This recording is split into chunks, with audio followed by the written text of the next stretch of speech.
The gunshot cracked through the ballroom like a thunderclap, and 300 people stopped breathing at once.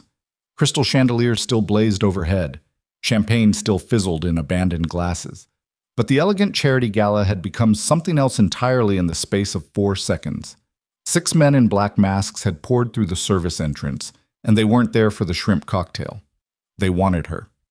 Serena Vale, 30 years old, worth $4 billion, the most photographed woman in the city, was standing 20 feet from the exit when the first gunman grabbed her arm. And the only person moving toward the danger instead of away from it was a mechanic nobody had ever noticed before. Before we go any further, if this is your first time here, hit that subscribe button right now and tap the notification bell. Stories like this one come through this channel every week, and you do not want to miss a single one. Drop a comment below telling me what city or country you're watching from. I love seeing how far these stories travel, and if this one moves you, give it a like. It helps more than you know. Now, let's get into it. The Whitmore Hotel had stood at the corner of 5th and Garrison for 81 years, and in all that time it had hosted presidents, foreign dignitaries, a Grammy after-party that people still talked about, and 2 weddings that ended in lawsuits. It was the kind of place where the doormen wore white gloves and the carpet in the lobby cost more per square yard than most people's monthly rent. On the night of the Hartfield Children's Foundation Gala, the ballroom on the 14th floor was filled with the kind of people who wrote checks with a lot of zeros and then stood around congratulating each other for it. 7-course dinner. A live orchestra playing standards from the 50s and 60s. Photographers from 3 different society magazines circling the room like well-dressed sharks. And somewhere in the back corridor near the service elevator, a man named Caleb Rourke was lying on his back under a catering cart with a flashlight clenched between his teeth, trying to fix a stuck wheel before the second course went out cold. He was not supposed to be there. His shop, Rourke Auto, a 1-bay garage on Clement Street that smelled permanently of motor oil and old coffee, had gotten a call 2 days earlier from the hotel's facilities manager. The hotel's primary maintenance contractor had backed out at the last minute, and they needed someone who could handle mechanical odds and ends during the event. Minor stuff. Wheels on carts, a freezer door hinge in the kitchen. Maybe look at a rattling HVAC unit in the coat check room. It was a Saturday night job, and Caleb needed the money. Not desperately. His shop paid the bills, but his daughter Ivy's school had a field trip coming up that required new hiking boots and a sleeping bag, and his truck needed a wheel bearing that wasn't going to replace itself. So he'd arranged for his neighbor, Mrs. Pacheco, to sit with Ivy, put on his cleanest work shirt, and driven across town to the Whitmore. He'd been there 3 hours.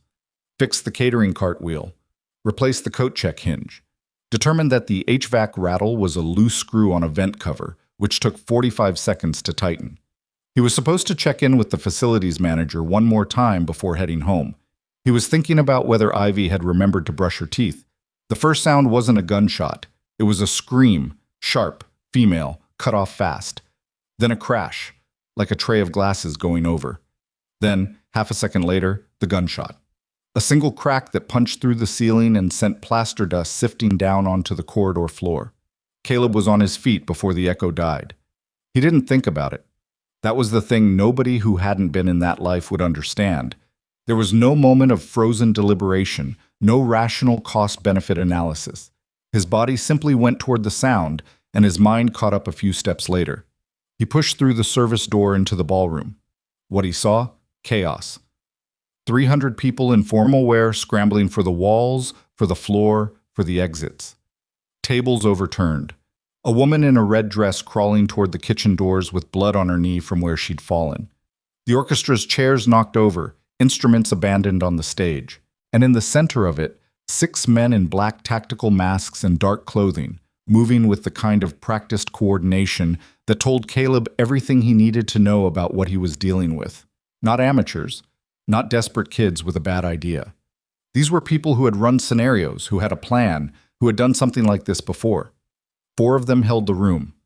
Spread out, weapons up, covering the exits.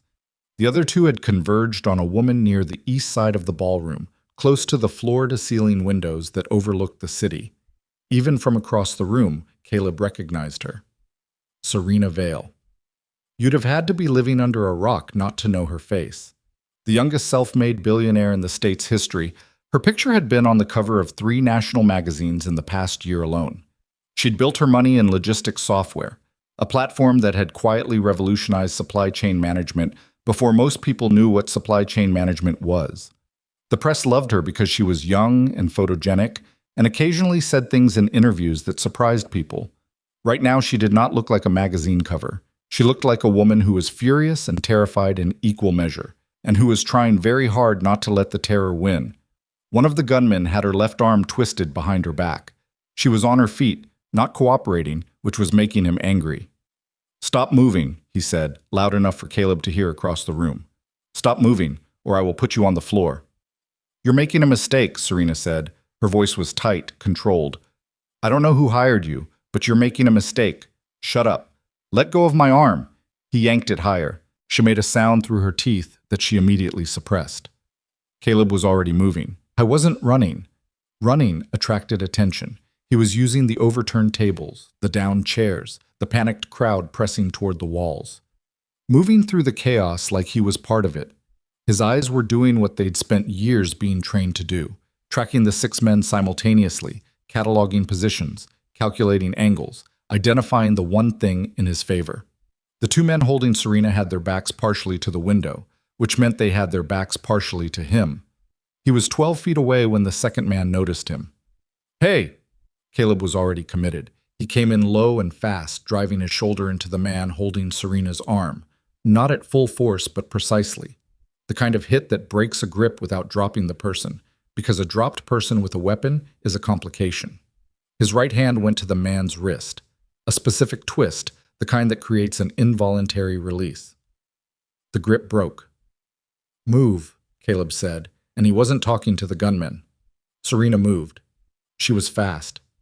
Whatever else you could say about her, the woman did not freeze. She was behind Caleb and backing toward the window alcove before the second gunman had raised his weapon.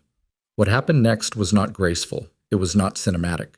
Caleb took an elbow to the side of the face that made his vision spark white, and he gave back an open palm strike to the chin that sat the man down hard on the floor, and then the second man had a gun leveled at him, and everything stopped.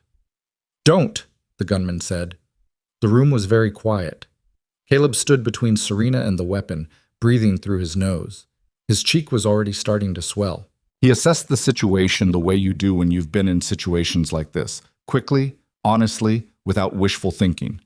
The other 4 gunmen were converging. He had no weapon. The nearest exit was 20 feet away. The security team, he'd spotted 2 of them when he entered the room, were flattened against the far wall with guns pointed at them. The odds were terrible. They were also, in this particular moment, manageable. "Back up," the gunman said, gesturing with the barrel. "Back against the wall, both of you." "Okay," Caleb said. His voice was flat and even. "We're backing up." He moved slowly, keeping himself between the gun and Serena. He could feel her behind him, close, her breathing quick and deliberate. "You were a cop?" she said, low, near his ear. "No." "Military?" "A while ago." "Are we going to be okay?" He didn't answer that. What he said instead was, "Do exactly what I say when I say it. No hesitation." "Understood." The 6 men regrouped. There was a brief, heated exchange between them, 2 of them glancing at Caleb with visible irritation, like he was a variable that had shown up in an equation where he didn't belong, which was accurate. They had come for Serena Vale. Clean extraction, probably. Get her out of the building, into a vehicle, use her as leverage for whatever their employer wanted. It was a professional operation, and a mechanic from Clement Street had thrown a wrench into it in more ways than one. "We're leaving," the apparent leader announced to the room. He had a low, graveled voice and the posture of someone accustomed to being obeyed. "Nobody calls anyone for 15 minutes, and nobody gets hurt. That's the deal." He looked at Serena. "You're coming with us." "No," she said. The room seemed to hold its breath. "Excuse me?" he said. "I said no." Her voice was steady. Caleb could feel the slight tremor in it that she wasn't letting into her words. "You shot a hole in the ceiling of an 80-year-old hotel, you've terrorized 300 people, and you've dislocated my shoulder. So no, I'm not going anywhere with you." The leader stepped forward. Caleb moved at the same time. He didn't go for the man. He went for the fire suppression panel on the wall beside him. The emergency activation switch behind a small glass cover that he'd noticed when he fixed the HVAC vent 2 hours earlier. He'd noted it the way he noted everything, automatically, the same habit that had kept him alive in places he no longer talked about. His elbow went through the glass. The system activated. The sprinklers erupted across the ceiling simultaneously. Not a gentle mist, but a hard, cold cascade that hit everyone in the room in an instant. The lights went to emergency red. The fire alarm screamed. In the 3 seconds of absolute confusion that followed, Caleb grabbed Serena's wrist and moved. Not toward the main exit, toward the service door he'd come through. She kept up. He'd been right about her. She was fast, and she didn't ask questions in the middle of a crisis.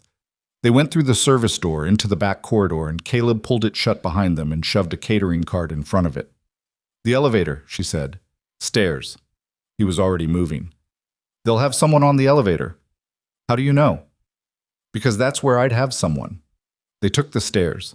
14 floors at a pace that had Serena breathing hard by the 8th landing. Her shoulder was hurt. She was favoring it, her left arm held slightly apart from her body. She didn't complain about it once. They came out in the parking garage. Caleb's truck was 3 rows over, a 12-year-old Ford with a cracked dashboard and a pine tree air freshener that Ivy had picked out. He got her into the passenger seat, got behind the wheel, and was pulling out of the space before she'd even gotten her door fully closed. "Where are we going?" she asked. "Out of the building first. Then we'll figure it out. My security team is calling the police right now, which is what they should be doing. You can call them once we're clear of the garage." She looked at him. He kept his eyes on the exit ramp. "You shattered hotel property and activated the fire suppression system in a historic ballroom," she said. "I did. The water damage alone is going to be—" "I know." "That was also," she said after a pause, "the smartest thing anyone could have done in that room." He didn't say anything. "Who are you?" she asked. "Caleb Rourke." "That's not what I mean." He pulled out of the garage and into the wet night street, and the sirens were already coming from 4 different directions, and he said, "I'm the guy who fixes cars on Clement Street." She stared at him for a long moment. "Right," she said. "What?" The police took his statement in the parking lot of a 24-hour diner on Folsom Street at 11:45 at night. He sat on the hood of his truck with a cold pack against his cheek. Someone had produced it from a first aid kit in a patrol car, and answered their questions with the careful, minimal honesty he'd learned a long time ago. Yes, he'd been working at the hotel as a maintenance contractor. Yes, he'd witnessed the robbery. Yes, he'd intervened. No, he didn't have any prior knowledge of a threat. No, he didn't have a concealed carry permit because he wasn't carrying a weapon. The detective, a tired-looking man named Okafor, who clearly had somewhere else he'd rather be on a Saturday night, looked at him with the particular expression that detectives develop for people whose stories are technically consistent but feel like the surface of something deeper. "Former military?" Detective Okafor asked. "Navy, years ago." "What rate?" Caleb met his eyes. "I'd rather not get into specifics." Okafor held his gaze for a moment, then wrote something in his notebook and let it go. He was experienced enough to know when a door was locked from the inside. Serena Vale had been taken to a hospital for her shoulder, a bad sprain, not a dislocation, they'd later determine. And her security team had arrived at the scene in full force, a fleet of black SUVs that had blocked off half the street. Her personal director of security, a former FBI agent named Harriet Bloom, had greeted the police with the controlled urgency of someone who had run crisis responses before and didn't appreciate surprises. Caleb had watched all of it from the hood of his truck, eating a mediocre sandwich that one of the responding officers had gotten from the diner out of what seemed like genuine human decency. He was thinking about Ivy. He called Mrs. Pacheco at midnight. "She's asleep," Mrs. Pacheco told him. "She tried to wait up but fell asleep on the couch watching something about dogs." "I'll be home in an hour." "Is everything okay? I saw something on the news." "Everything is fine. I'll explain tomorrow." "Thank you, Elena." He sat with his phone in his hand for a while after he hung up. The detective had taken down his information and told him they'd be in touch for a formal statement. The area around the hotel was still a managed chaos of police vehicles, news vans, and hotel staff in white shirts looking stunned and damp. 3 of the 6 gunmen had been apprehended inside the building. The fire suppression and the alarms had created enough confusion to trap them. 2 more had been picked up in a vehicle 2 blocks away. The 6th was still being sought. It had worked out. The math had worked out. Caleb started his truck and drove home. Well, Ivy was, as advertised, asleep on the couch. 8 years old, with her mother's dark hair and his stubbornness, curled up under the blanket they kept draped over the back of the couch. For exactly this kind of occasion, a nature documentary still playing quietly on the TV.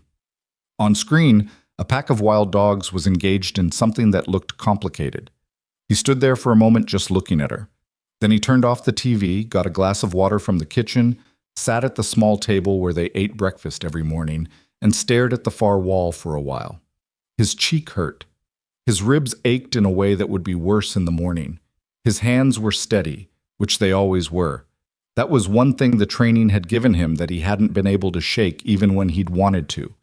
He thought about the man who'd twisted Serena's arm, the specific angle, the practiced grip, the way the group had moved through that room, not like thieves improvising, but like operatives executing a plan.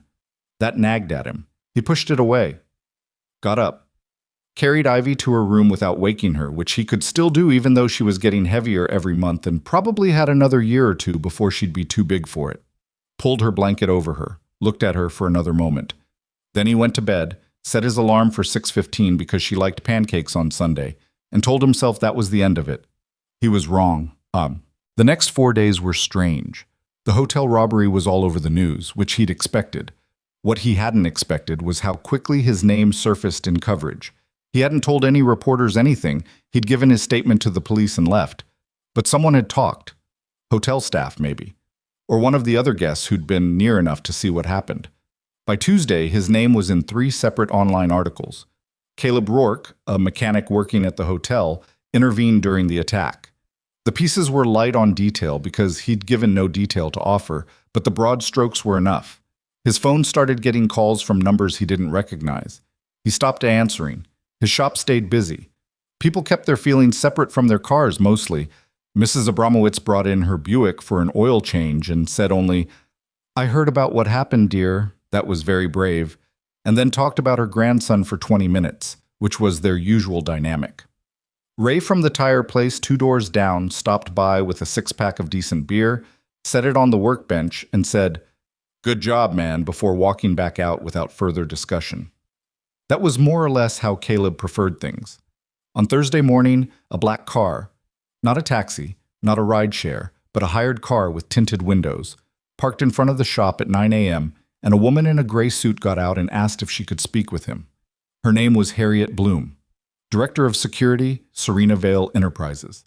Caleb wiped his hands on a shop rag and told her he had 20 minutes before he needed to get back under a transmission. They stood in the small office at the back of the shop, which smelled like oil and the burnt coffee from the machine that needed to be replaced, and a drawing Ivy had taped to the wall 3 months ago of a purple cat she'd named Doorstop. "Ms. Vale would like to meet with you," Harriet said. She was direct, which Caleb appreciated.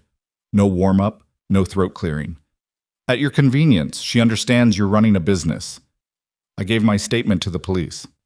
"This isn't about the police investigation." "Then what's it about?" Harriet studied him with the particular flatness of someone who's spent years developing the ability to read people without being read back.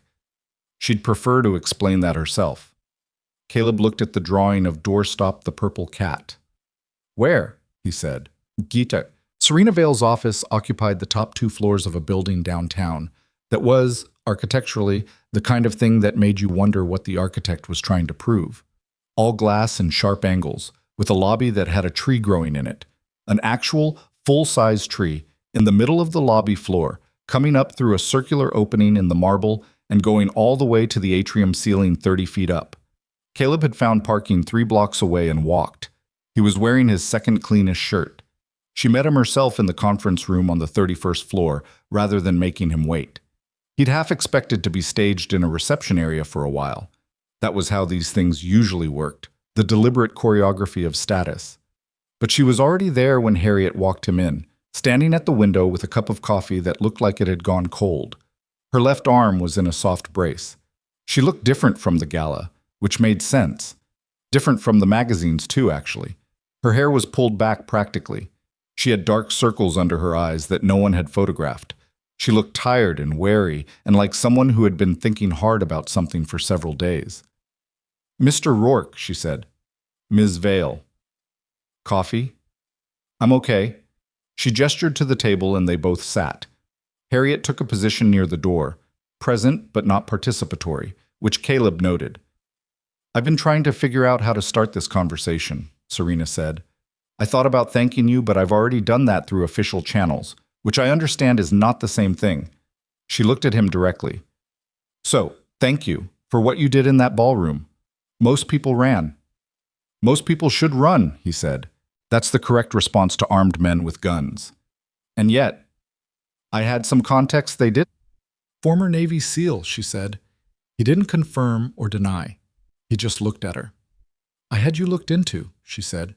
"I want to be honest about that. After something like this, I need to understand who's in my orbit." She paused. "Your military record is remarkably sparse." "Yes. Certain operations tend to work that way." "I wouldn't know anything about that."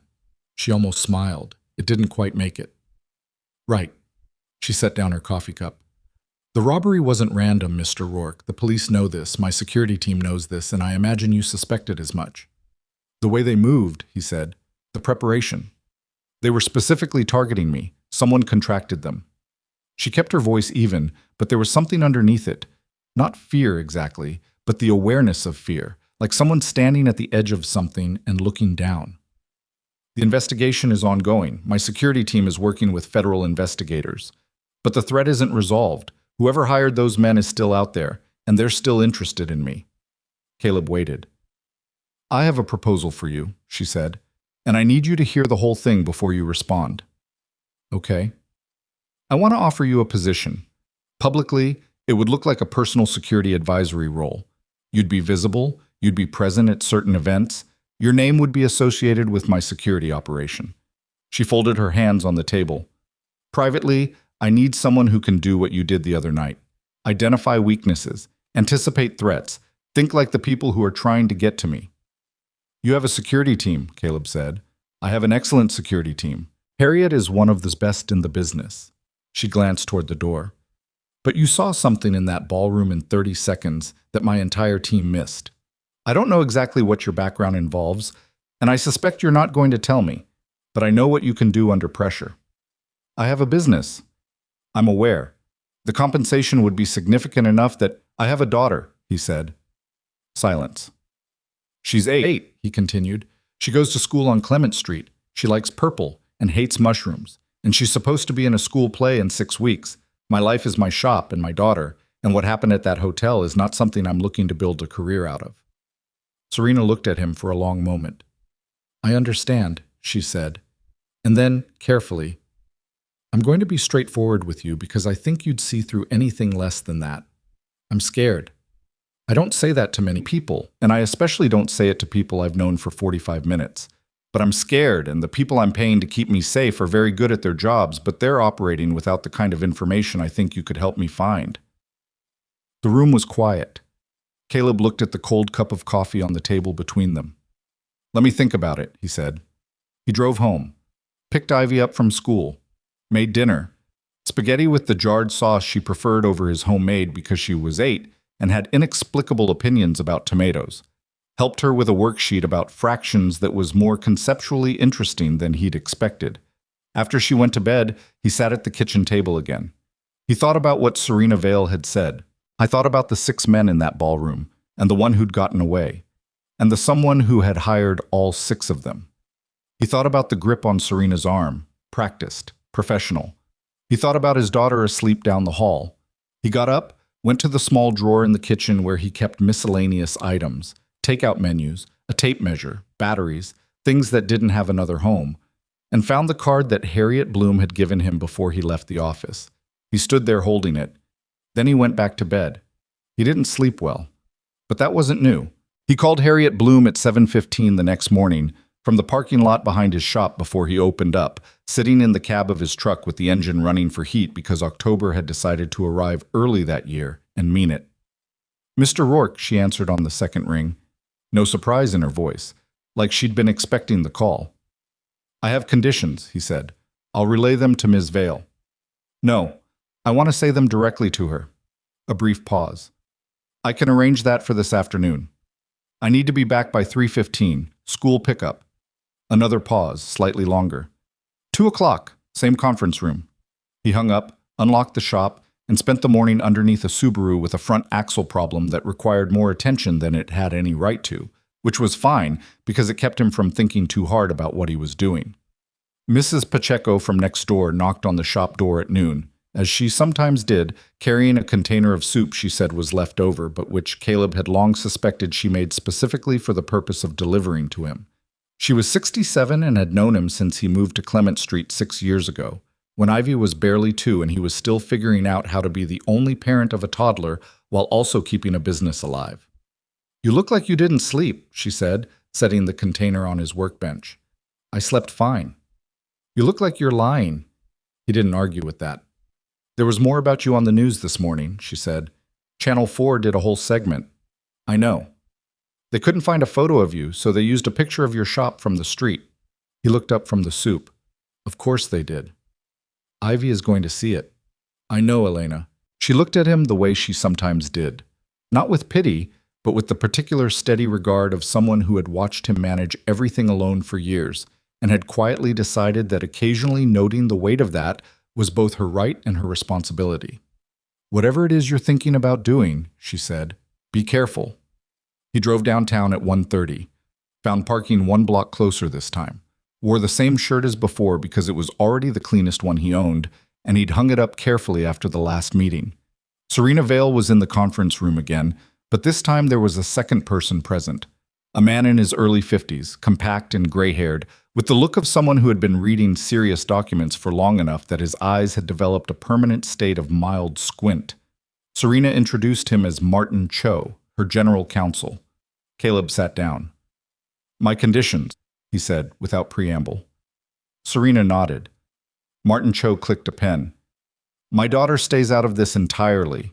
Nobody from your organization follows her, photographs her, investigates her, or has any contact with her without my explicit prior approval.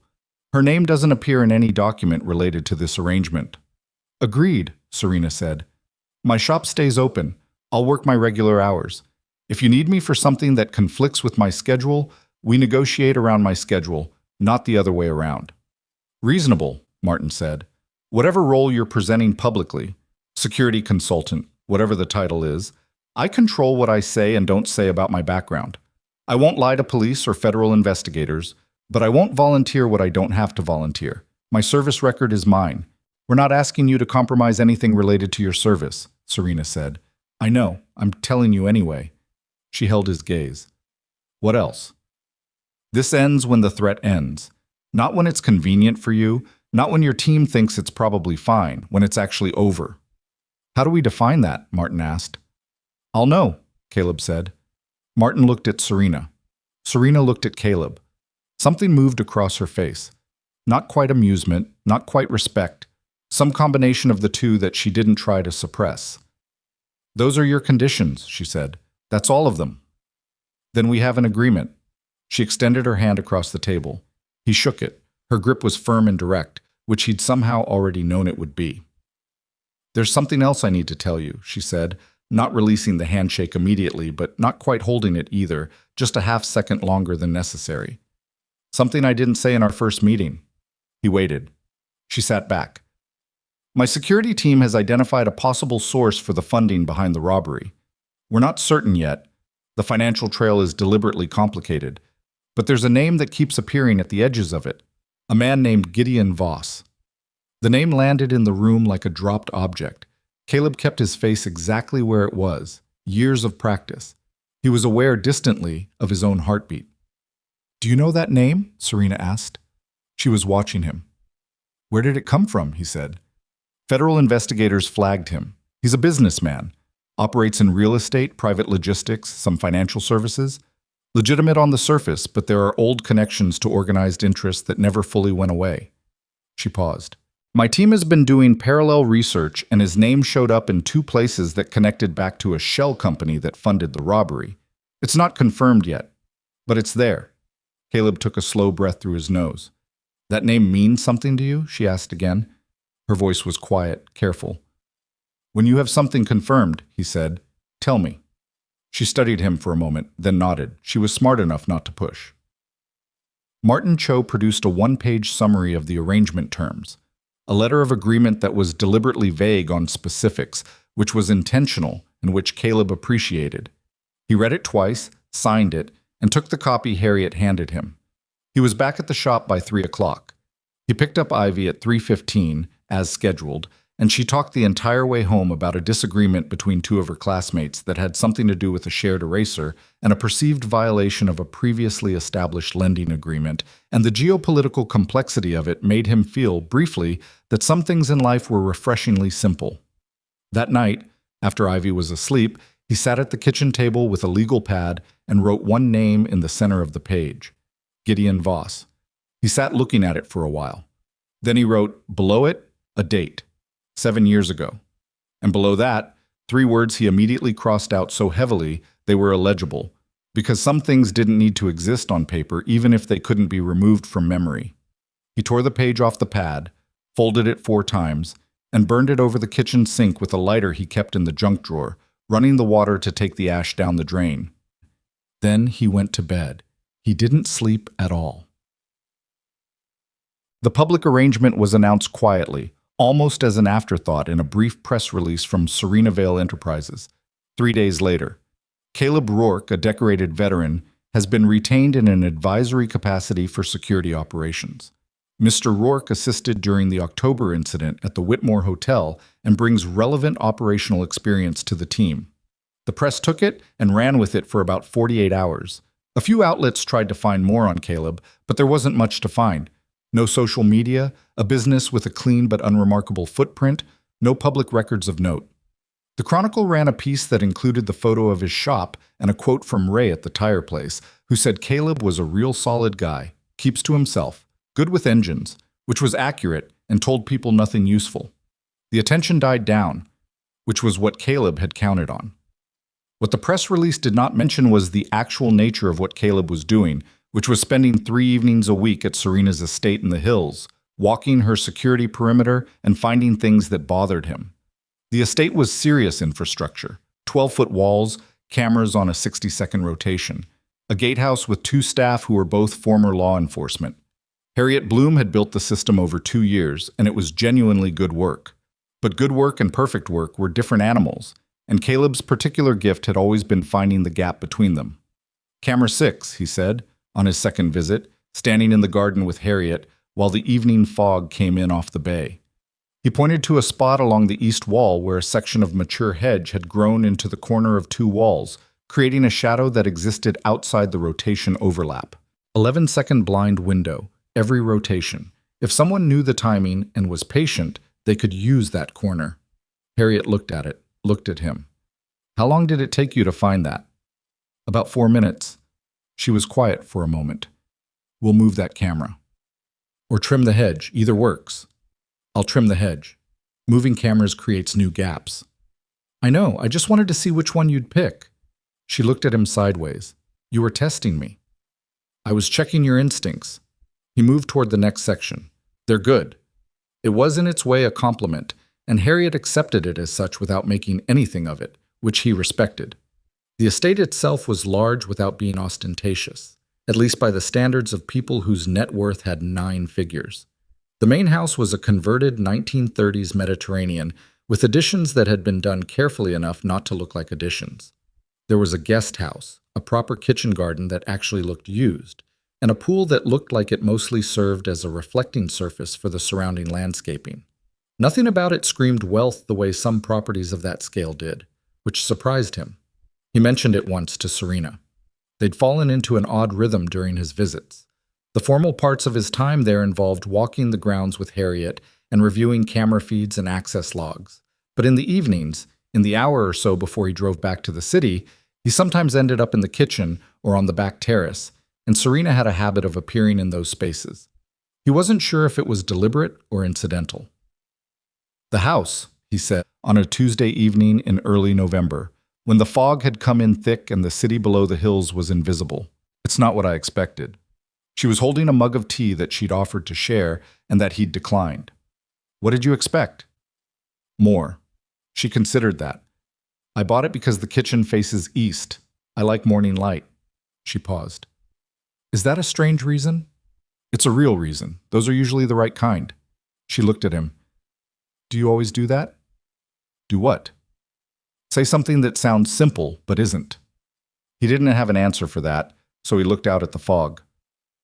My parents grew up without a lot, she said after a while. Both of them, different states, same basic story. I grew up without a lot too, until I didn't. When the money came, and it came fast, faster than I knew what to do with, I had this period where I was terrified of it. She turned the mug in her hands. Not of having it, of what it would do to me if I let it replace things, like judgment, or taste, or the ability to understand why morning light matters. Caleb was quiet. Does that sound like a rich person problem? She asked. It sounds like a person problem, he said. She studied him for a moment. Then she nodded and looked back at the fog. Those conversations bothered him a little afterward, driving home. Not because they were unpleasant. They weren't. Because he could feel them adding something to his understanding of her that he hadn't been looking to acquire. In a situation like this one, the cleaner, the professional boundary, the better. He knew that. But she was a person, and she was scared, and she didn't show it to almost anyone, and somehow she showed it to him. And he hadn't fully worked out yet what to do with that. The formal investigation moved slowly, which was normal, and Harriet kept him briefed, which was part of their arrangement. The 6 men from the ballroom, 5 of them caught, the 6th still unlocated, were cooperating in ways that varied between full and partial, their lawyers doing the usual negotiations. The financial trail connected to a series of shell entities incorporated in 3 different states, layered enough to have taken time and resources to construct. It was not the work of someone who'd hatched an impulsive plan. Caleb spent his own evenings, after Ivy went to bed, building a separate picture.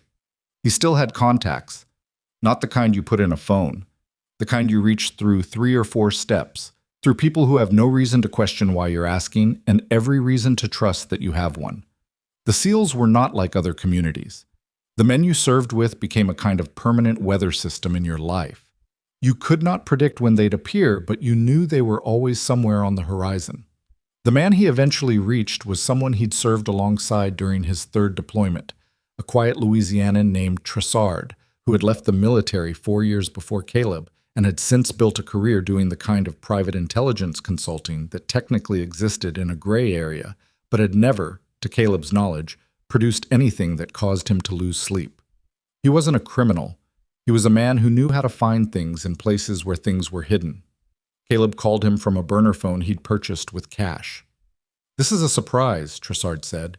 His voice was unchanged, a slow, considered baritone that always made him sound like he was about to make a considered decision.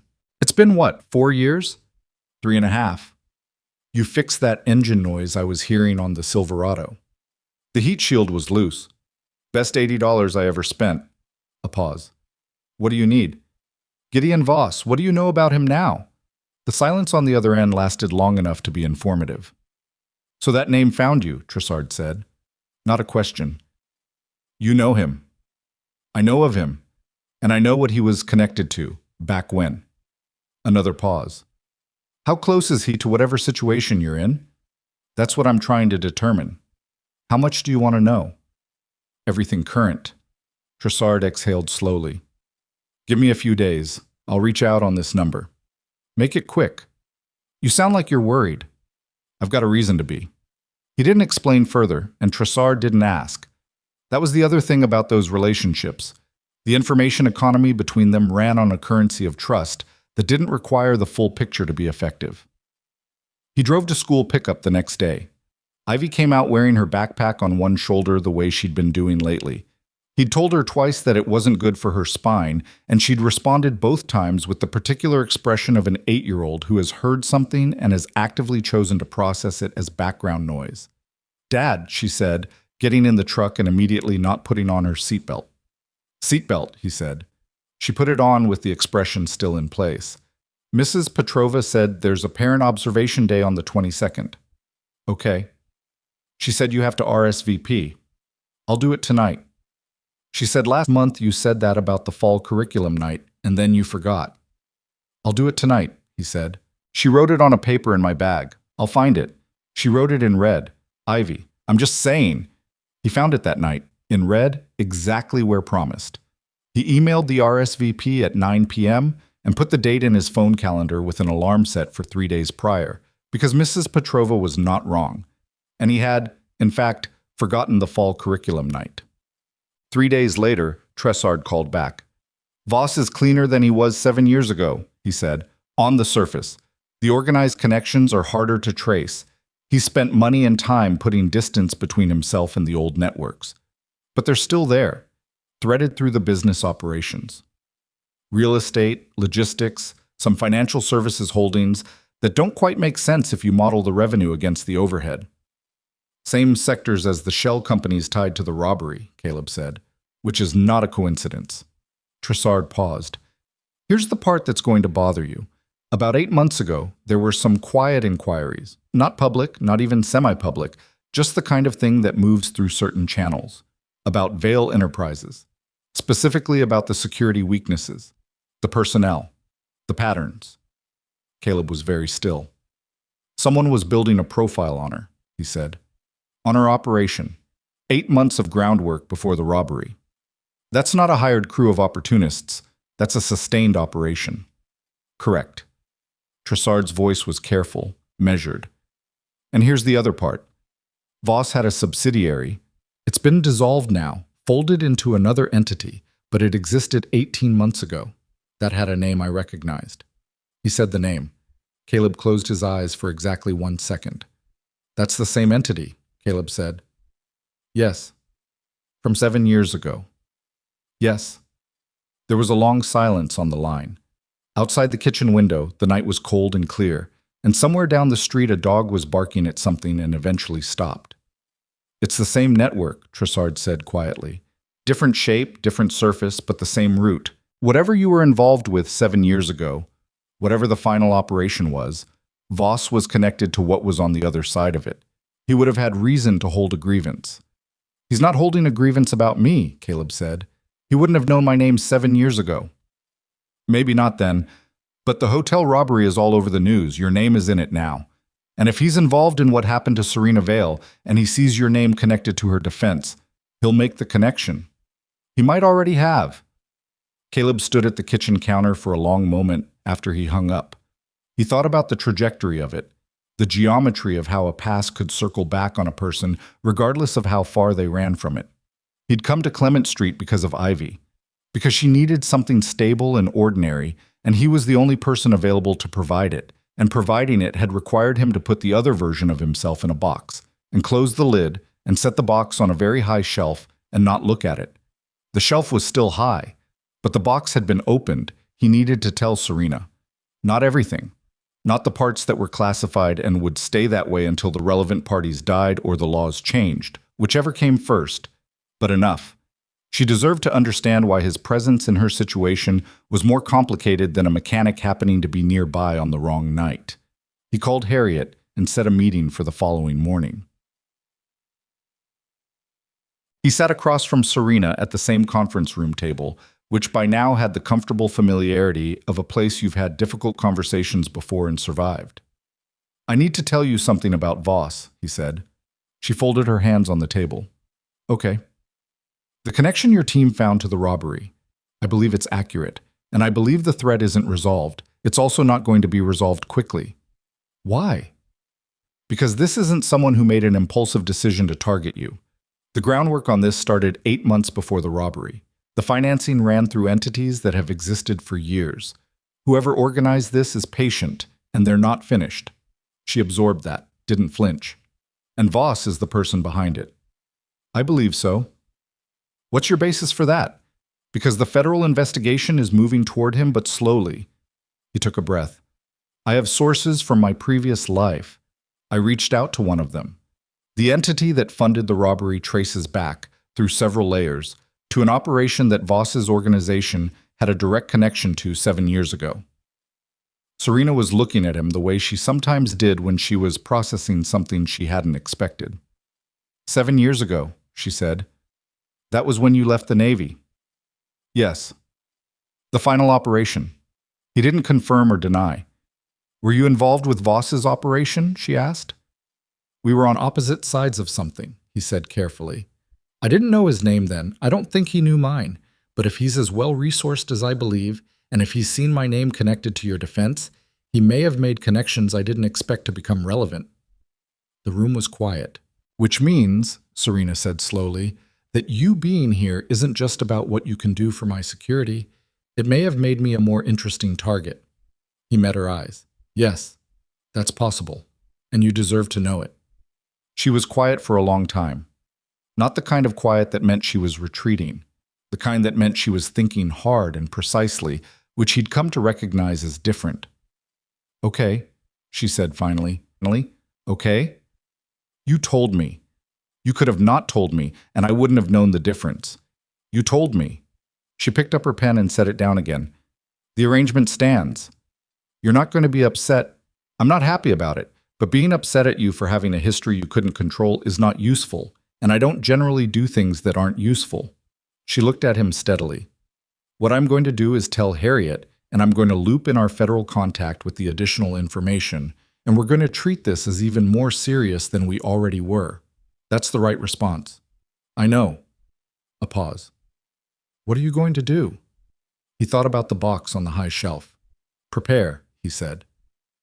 That evening, when he got back to Clement Street, Ivy was doing homework at the kitchen table, her backpack dumped on the floor next to her chair in a way that Caleb had given up asking her not to do. How was your day? She said, without looking up from what appeared to be a spelling worksheet. Fine. You have a bruise on your cheek still. It's fading. It's yellow now. It looks worse. Thank you, Ivy. You're welcome. She looked up, finally. She had his eyes, everybody said. The particular gray-green of them, and the way they went still when she was paying closer attention than she appeared to be. Dad, she said. Yeah. Is everything okay? He looked at her for a moment.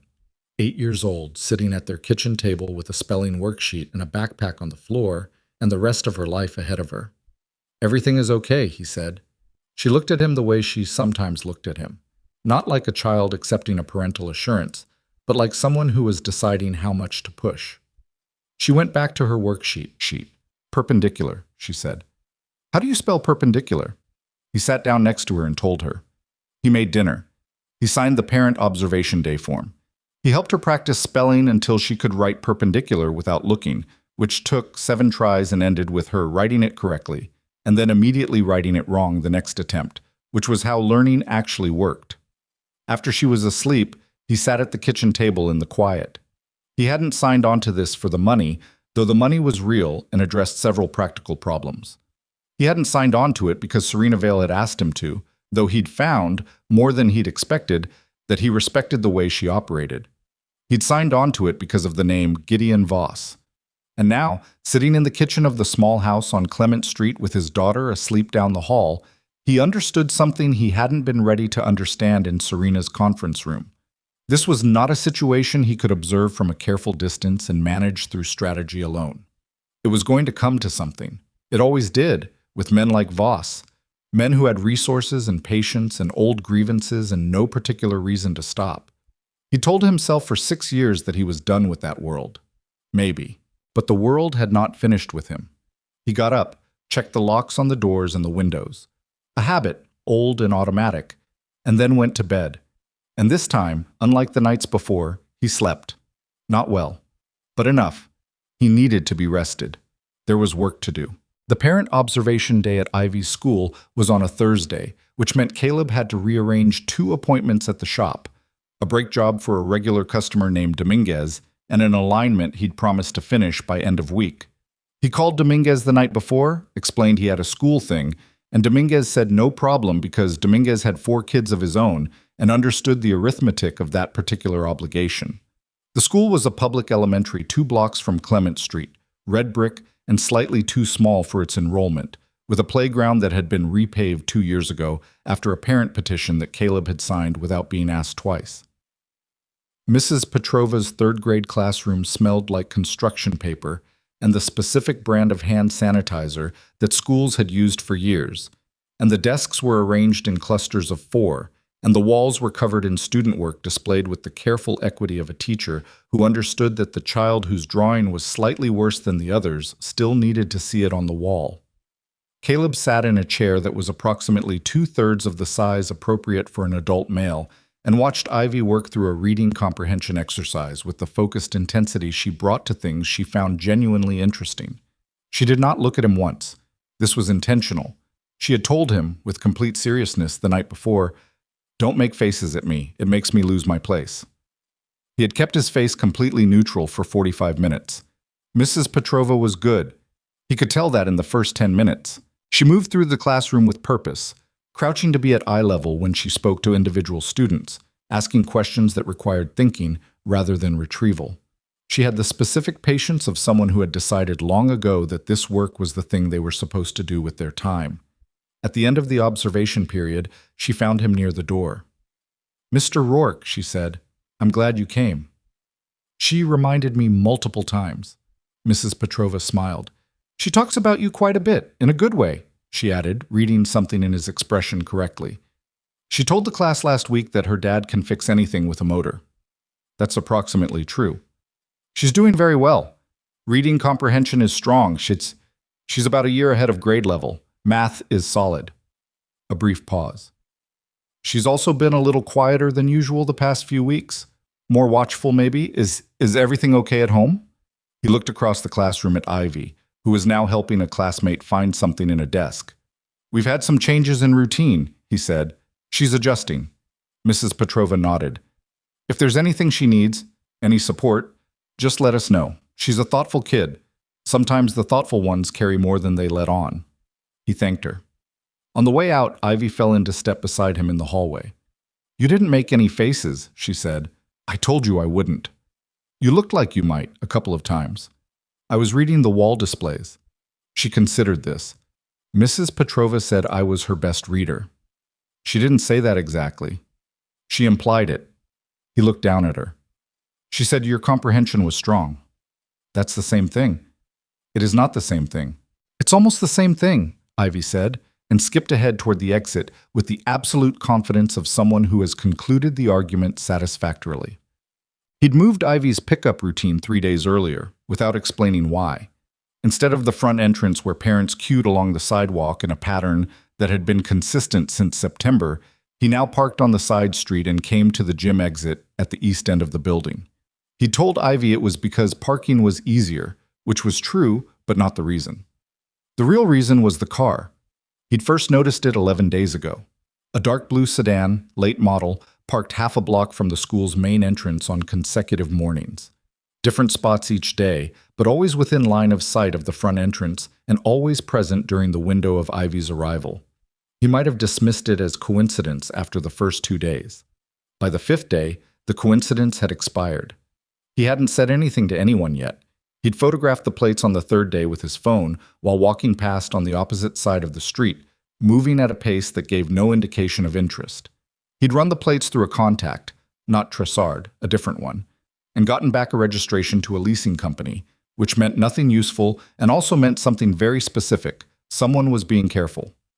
He'd been watching the car watch his daughter for 11 days, and he had not yet told Serena or Harriet, which was a decision he'd made deliberately and was reconsidering. Reconsideration concluded on a Friday afternoon.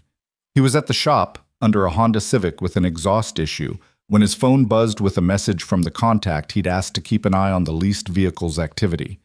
The message was 3 words: "Moved last night." He was out from under the car before he'd consciously decided to move. He called the contact back. "Where?" he said. "South on Clement. We're talking 6 blocks from your shop." 6 blocks. He hung up. He stood in the middle of his shop with motor oil on his forearms and his heartbeat completely level, which was the thing that frightened him most about himself in moments like this. Not the fear, but the eerie, functional calm that lived underneath it. He called Mrs. Pacheco. "Elena, I need you to pick Ivy up today. I'll explain tonight." "Is she okay?" "She's fine. I just need her to go home with you until I get there." "Of course, Caleb. I'll explain tonight. Thank you." He hung up. Called Harriet. "I need a meeting, tonight, both of you." "What happened?" I'll explain in person. He locked up the shop 2 hours early for the first time he could remember and drove to Mrs. Pacheco's to get Ivy before driving up to the estate. He didn't tell Ivy where they were going until they were already in the hills.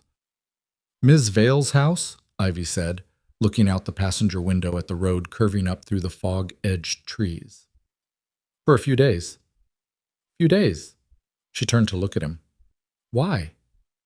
There are some things I need to sort out. It's easier if I know you're somewhere safe while I'm doing it. She was quiet for a moment. Outside, the city had dropped away below them, and the road was threading through the kind of neighborhood where the houses sat far back from the road behind gates and hedges. Those men from the news, she said. The ones at the hotel. Is this about them? He glanced at her. She was looking straight ahead, her hands in her lap, her expression doing the careful, neutral thing she'd learned somewhere. He didn't know where. It wasn't from him, or maybe it was from him, and he hadn't noticed himself teaching it. There's a situation that needs to finish resolving, he said. While it finishes, I want you close. How close is close? Same building as me. She thought about that. Does Ms. Vale know we're coming? Yes. Another pause. Does she have good food? Despite himself, something in his chest loosened about a millimeter. I honestly don't know. If she's a billionaire, she probably has a chef. She might. Does the chef make pancakes? Ivy. I'm just asking. He drove the rest of the way up the hill. Serena met them at the door herself, which surprised him. He'd expected staff. She was in jeans and a loose sweater with her hair down, which was different from how he'd seen her in every other context, and it made her look both younger and more tired simultaneously. She looked at Ivy. Ivy looked at her. There was a brief, assessing silence of the kind that exists specifically between adults and children who are each deciding what to make of the other. You're Ivy, Serena said. You're Ms. Vale, Ivy said. You can call me Serena. Ivy considered this. Okay. Do you have a chef? Serena blinked, looked at Caleb. He offered nothing. I have a housekeeper who is a very good cook, Serena said. Her name is Dorinda. She made soup tonight. Is that okay? What kind? Tomato, with the little pasta. Pastina, Ivy said with authority. That's good. That's what Mrs. Pacheco makes. Then you'll feel right at home, Serena said, and stepped back from the door. Caleb had been in the estate numerous times, but had never been in the residential portions. His access had been the perimeter, the security systems, the outbuildings. Seeing the interior now, through the dual lens of his own assessment and watching Ivy take it in, was strange. It was a home. Actually a home. Not a showroom, not a stage set. The kitchen was large, but it had dishes in the drying rack and a calendar on the wall with handwritten notes, and a single brown spot on the ceiling near the window where a past leak had been repaired but not repainted. The living room had books on horizontal surfaces as well as shelves, which meant they were actually being read. There was a blanket on the back of the couch that was visibly old. Ivy sat at the kitchen table across from Serena, while Dorinda, a compact woman in her 60s with the particular efficiency of someone who had been running large households for decades, served soup and bread and made no fuss about the unexpected guests, which told Caleb that Serena had called ahead. He sat at the meeting with Harriet in the study down the hall while Ivy ate. 11 days, Harriet said. Yes. You should have told us sooner. She said it without heat, which was more effective. I know. He meant it. I was calculating. If I flagged it too early and it was nothing, I'd have caused unnecessary disruption. If I waited for confirmation, and the confirmation is the car moving 6 blocks closer to your home. Yes. Harriet turned to Serena, who was standing by the window with her arms crossed, not looking at either of them. She'd been quiet since he'd laid it out. What do we do? Serena asked. Not asking Harriet. Asking him. Ivy stays here for now. The estate security is better than anything I can do on Clement Street. I need to be mobile. Mobile how? I need to be able to move without worrying about her. Serena turned from the window. She can stay as long as she needs to. That's not a question. She looked at him directly. What else? We need to accelerate the federal piece. Whatever evidence the investigators have on Voss, we need to figure out what's missing and find a way to get it. That's not how federal investigations work, Harriet said. I know how they work, I'm saying we need to think about what we can do in parallel that stays lawful and gives the investigators what they need to close it faster. Such as? Voss is patient, Caleb said. But patient people don't wait forever. He's moved the surveillance closer. That's a sign that something is changing in his timeline. Either he's accelerating or he's getting nervous about something. Either way, he'll make a move. When he does, we need to be positioned to document it in a way that's usable. The room was quiet. You've done this before, Serena said. Not a question.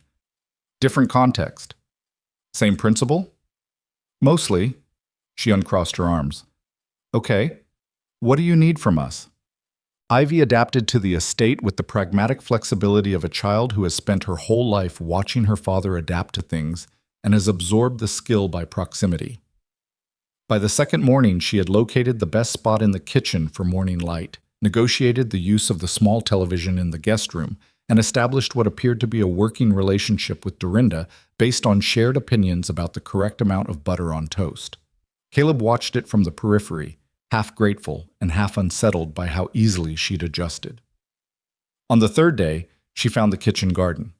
He was coming back from a perimeter walk with Harriet when he spotted Ivy through the gate, crouched in the garden path with her shoes getting muddy, examining something in the raised herb beds with the focused attention she brought to things that interested her. Serena was crouched next to her. He stopped. They were talking about something. He was too far to hear the words, but Serena was pointing at different plants and Ivy was touching leaves with one finger, carefully, and then sniffing her finger, and her expression at whatever she smelled made Serena laugh. A genuine laugh, unguarded, the kind he hadn't heard from her before.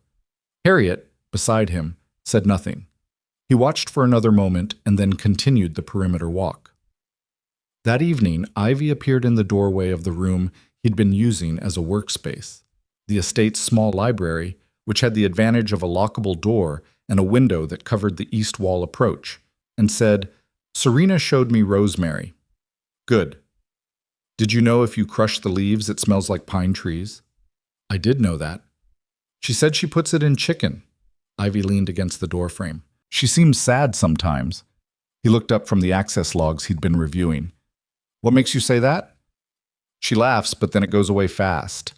Ivy shrugged, the 8-year-old's gesture for "I'm reporting an observation, not making a judgment." "Like the laugh isn't connected to anything that stays." He looked at her. "Go wash up for dinner," he said. She went. He sat for a moment with the access logs in his hand, not reading them. He found Serena on his back terrace that night, which had become, he'd realized, something like a habitual location for both of them when the day was over and the house was quiet. She had a glass of wine she was working through slowly, and the city below was a spread of lights through the fog, familiar and anonymous. "Ivy told me you showed her the herb garden," he said. "She asked what everything was. I didn't have complete answers, but I gave it my best effort." She glanced at him. "She's very direct. She gets that honestly. She asked me if I was lonely." He went still. 8 years old, Serena said, with something like wonder in her voice. "Just directly asked me. I said I had a lot of people around me all the time. She said that's not what she asked." He exhaled through his nose. "I apologize." "Don't. I didn't mind." She turned the glass in her hands. "I told her it was complicated sometimes. She said that made sense, because being the boss of a lot of people probably meant you had to be careful about who you let in." She paused. Then she asked if we were going to have pasta for dinner and walked away. He was quiet. "You've raised someone pretty remarkable," Serena said. "She raised herself, mostly. I just kept the lights on and made sure there was food. That's not nothing." "No, but it's not remarkable." She looked at him. "You do that." "Do what?" "Take something that deserves a full acknowledgement and reduce it to its mechanical components."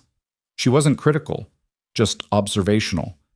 "You kept a child fed and housed and safe, and apparently also taught her to notice when people are lonely, and you described that as keeping the lights on." He didn't have a response to that. "Who kept the lights on for you?" she asked. "Nobody asked to." "That's not an answer." He looked at the city. "My unit," he said after a while. "For a long time, that was the answer. The people you serve with become the thing, the structure, the reason the days have a shape." He paused.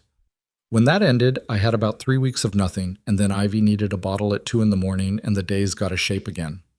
Serena was quiet. I don't say that to make it sound clean, he said. Those 3 weeks were bad. How bad?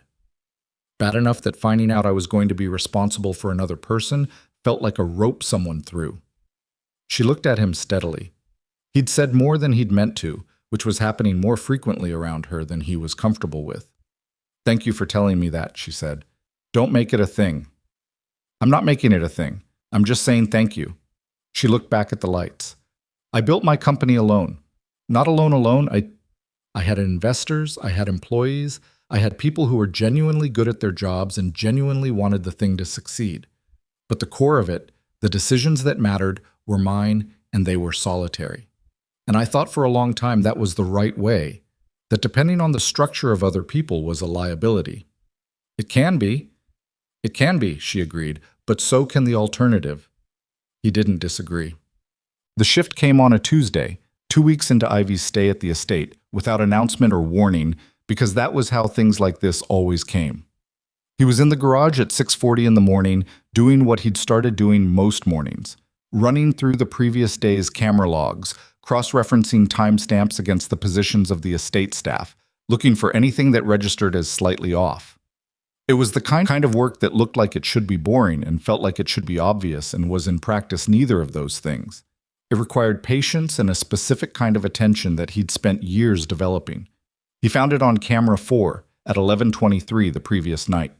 A vehicle moving slowly on the access road that ran along the estate's north wall. Not stopped, not parked, just moving too slowly. The camera angle caught only the road and the wall, not the vehicle itself, but the light reflection on the road surface was visible for 11 seconds before it moved on. 11 seconds of slow movement at 11 at night on a private access road.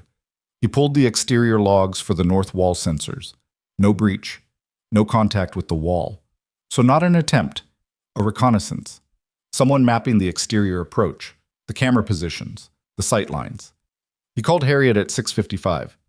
North wall, 11:23 last night, he said. Look at camera 4. A pause. He heard her at a keyboard. Then, slow pass. Yes. Could be a resident from the road above using it as a turnaround. Could be, he said. Pull the road camera from the intersection at the top of the access road and check if any vehicle turned around in that window. Another pause. Longer. No vehicles on the intersection camera in that window. So they didn't come from above? No. Someone drove up the access road from the lower entrance, went slowly along the north wall for 11 seconds, and then left the same way they came in. The line was quiet. I'll call the federal contact, Harriet said. Do that. But first, tell me the investigators. How far are they on the Voss financial documentation? Last update was 10 days ago.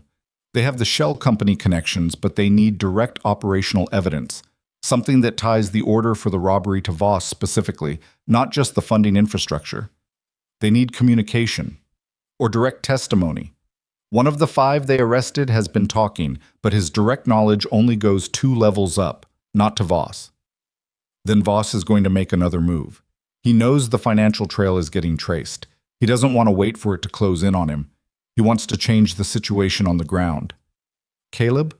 Harriet's voice was careful. What are you thinking?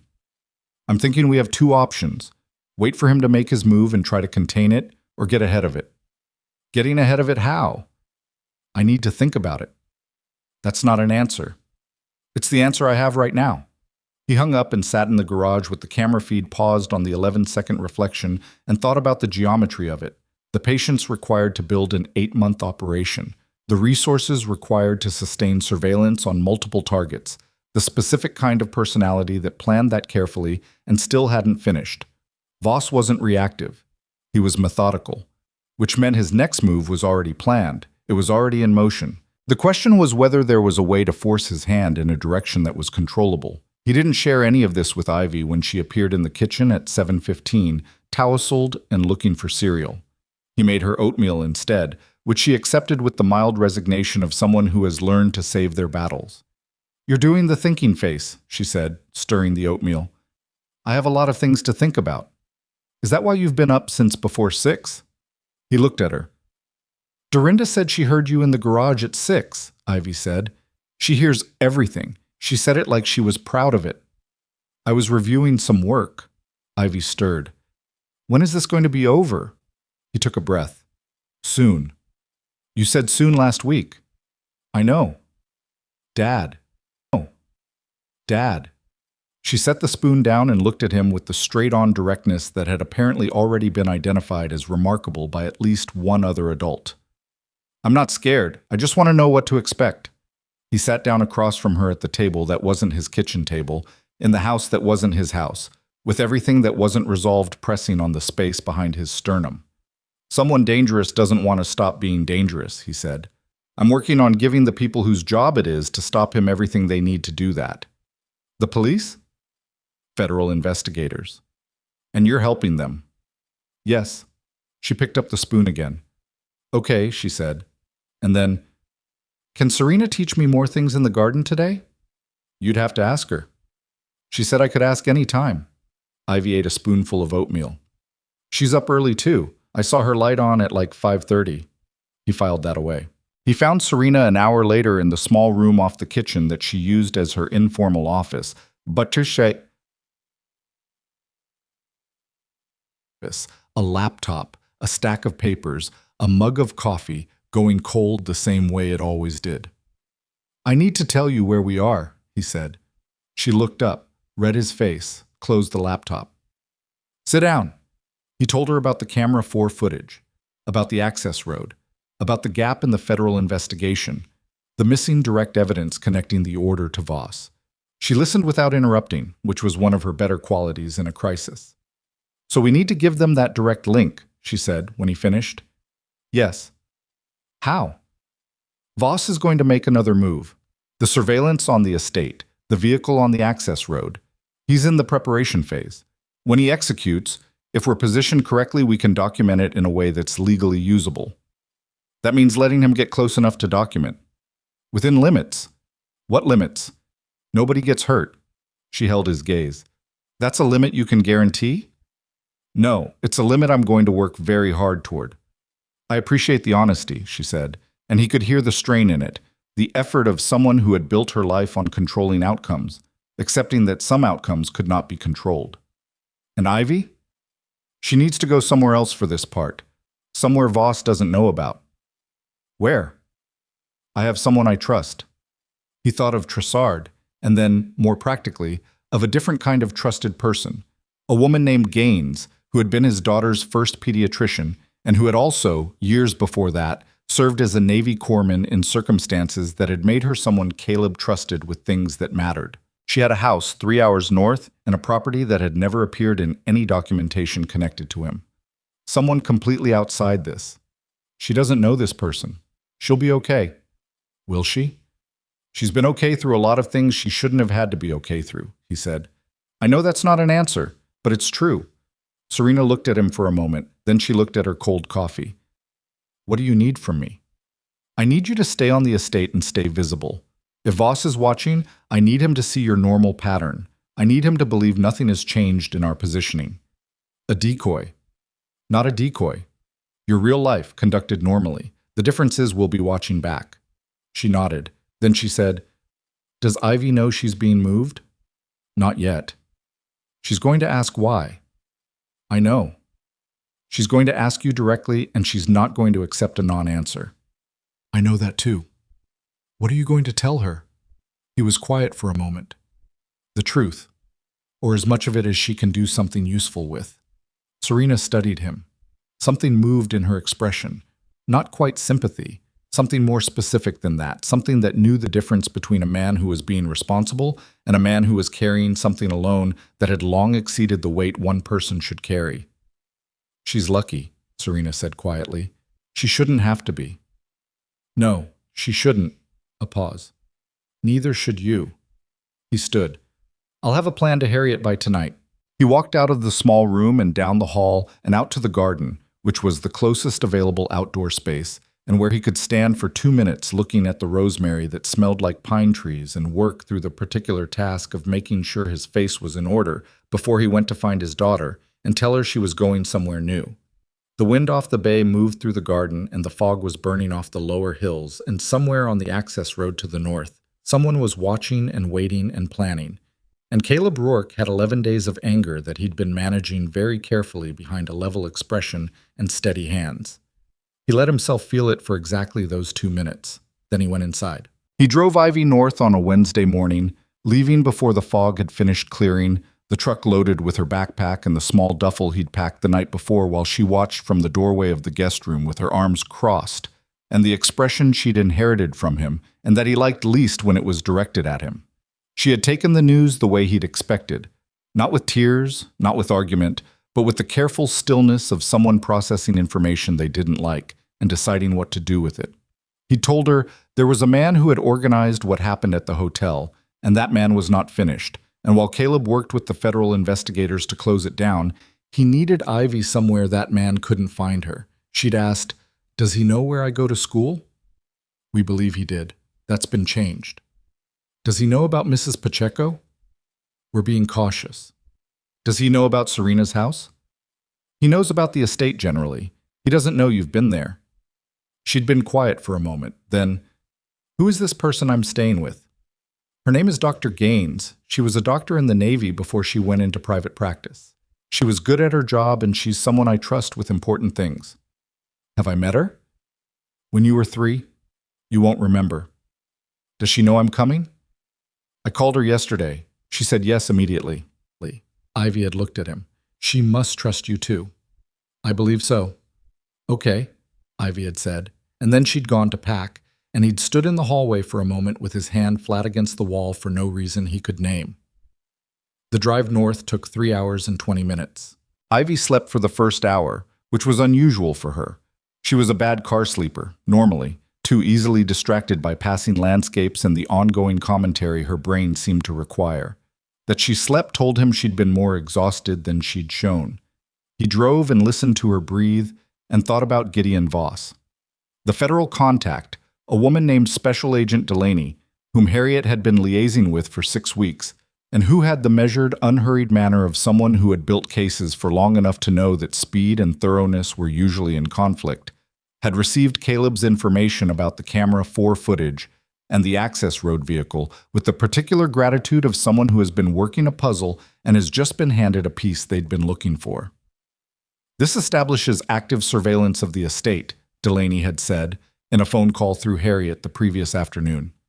"Combined with what we have on the shell company funding, it gives us a cleaner picture of ongoing intent, but we still need the direct operational link." "You need something that puts the order in Voss's hands," Caleb had said. "Correct. Not just funding, direction. He's planning a second operation. The surveillance on the estate is his preparation. When he moves, if we're positioned correctly, we'll get the communication." A pause. "How do you know he'll communicate in a traceable way?" "Because patient, methodical people trust their own systems. He's built layers of protection, and he believes they're sufficient. He's not going to handwrite a note. He'll use whatever encrypted channel he thinks is safe." "We'd need a warrant for that communication." "You'd need probable cause for the warrant. The camera footage gives you the surveillance. That's your probable cause." Another pause. "You've done this before. In a different context." "The context is different. The principle is the same." "The principle is the same," he agreed. The warrant application had been filed that morning, before he left with Ivy. Delaney had not promised a timeline, but she'd said the footage and the access road documentation were solid grounds, and solid grounds moved faster than weak ones. "I was working on the assumption that they had between 3 days and 2 weeks before Voss executed his next move. The surveillance had shifted from passive to active. Patient men ran out of patience when they felt their window closing, and the financial investigation, even without Voss knowing exactly how close it was, created a kind of ambient pressure that experienced operators could sense.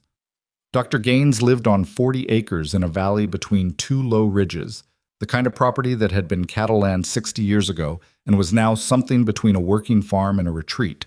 She grew vegetables on a large scale, kept chickens, had 2 dogs that were enormous and gentle, and had the specific placid confidence of animals that have never experienced anything they couldn't handle. Her house was old, solid, and completely unlisted in any documentation that connected to Caleb Rourke. She met them in the driveway. She was 61 years old, gray-haired, built compactly, with the direct handshake she'd had when they served together, and the same quality of attention that made you feel, when she looked at you, that she was actually seeing the relevant information. Ivy, she said, looking at her, last time I saw you, you fit in one arm. Ivy looked at her, looked at the dogs, who had arrived and were engaged in the gentle investigation of Ivy's shoes, looked at the property. How many chickens do you have? She said. 37, Dr. Gaines said. You can help me feed them tomorrow morning if you want. Ivy considered this. Okay. Dr. Gaines looked at Caleb. You look tired. I'm fine. That's not what I asked. She said it without criticism, the way she'd always been direct. Come inside, 10 minutes. He followed her in while Ivy stayed in the yard with the dogs, who had identified her as the most interesting thing in the immediate landscape and were fully committed to being near her. Dr. Gaines's kitchen was large and warm and smelled like the bread she'd apparently been baking, which sat on a rack by the window looking completely real and slightly improbable. Coffee? She said. Please. She poured 2 cups and sat across from him. Tell me how real this threat is. Real enough that I didn't consider any other option. That real. She wrapped her hands around her mug. She knows something is happening. She knows most of it. I gave her the version that was accurate without being paralyzing. She seems steady. She is. That worries me sometimes. Kids absorb what they're around, Gaines said. She's been around you. Steady is probably the right adaptation. A pause. How long? 2 weeks, maximum. Hopefully less. And if it goes longer? It won't. She looked at him the way she'd occasionally looked at him years ago when he said things with more certainty than the facts warranted. Okay, she said, and didn't push it. She'll be fine here. I'll keep my phone close. Don't keep it too close. If I think there's any chance this location has been identified, I'll call your landline. If you get a call from me on the landline, you take her to the Hendersons' property, 2 ridges over, and you don't tell anyone where you are. I know the Hendersons. I know you do. That's why I chose it. She nodded. They drank their coffee in the particular comfortable quiet of 2 people who had once shared circumstances that created a certain irreducible honesty between them. You doing okay otherwise? She asked. Before all this. Yeah, the shop's good. She's good. Anyone in the picture? He looked at his coffee.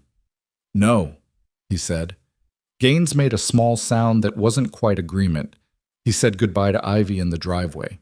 She hugged him, hard, brief, the hug of someone who is demonstrating that they are not scared rather than the hug of someone who actually isn't, and then stepped back and said, Be careful. Always. You're not always careful. I'm careful about the things that matter. She looked at him. The dogs were pressing against her legs, enormous and warm. I matter, she said. Yes, he said. You do. He drove back south with the truck feeling too quiet and the 3 hours and 20 minutes sitting heavier on the way back than they had going.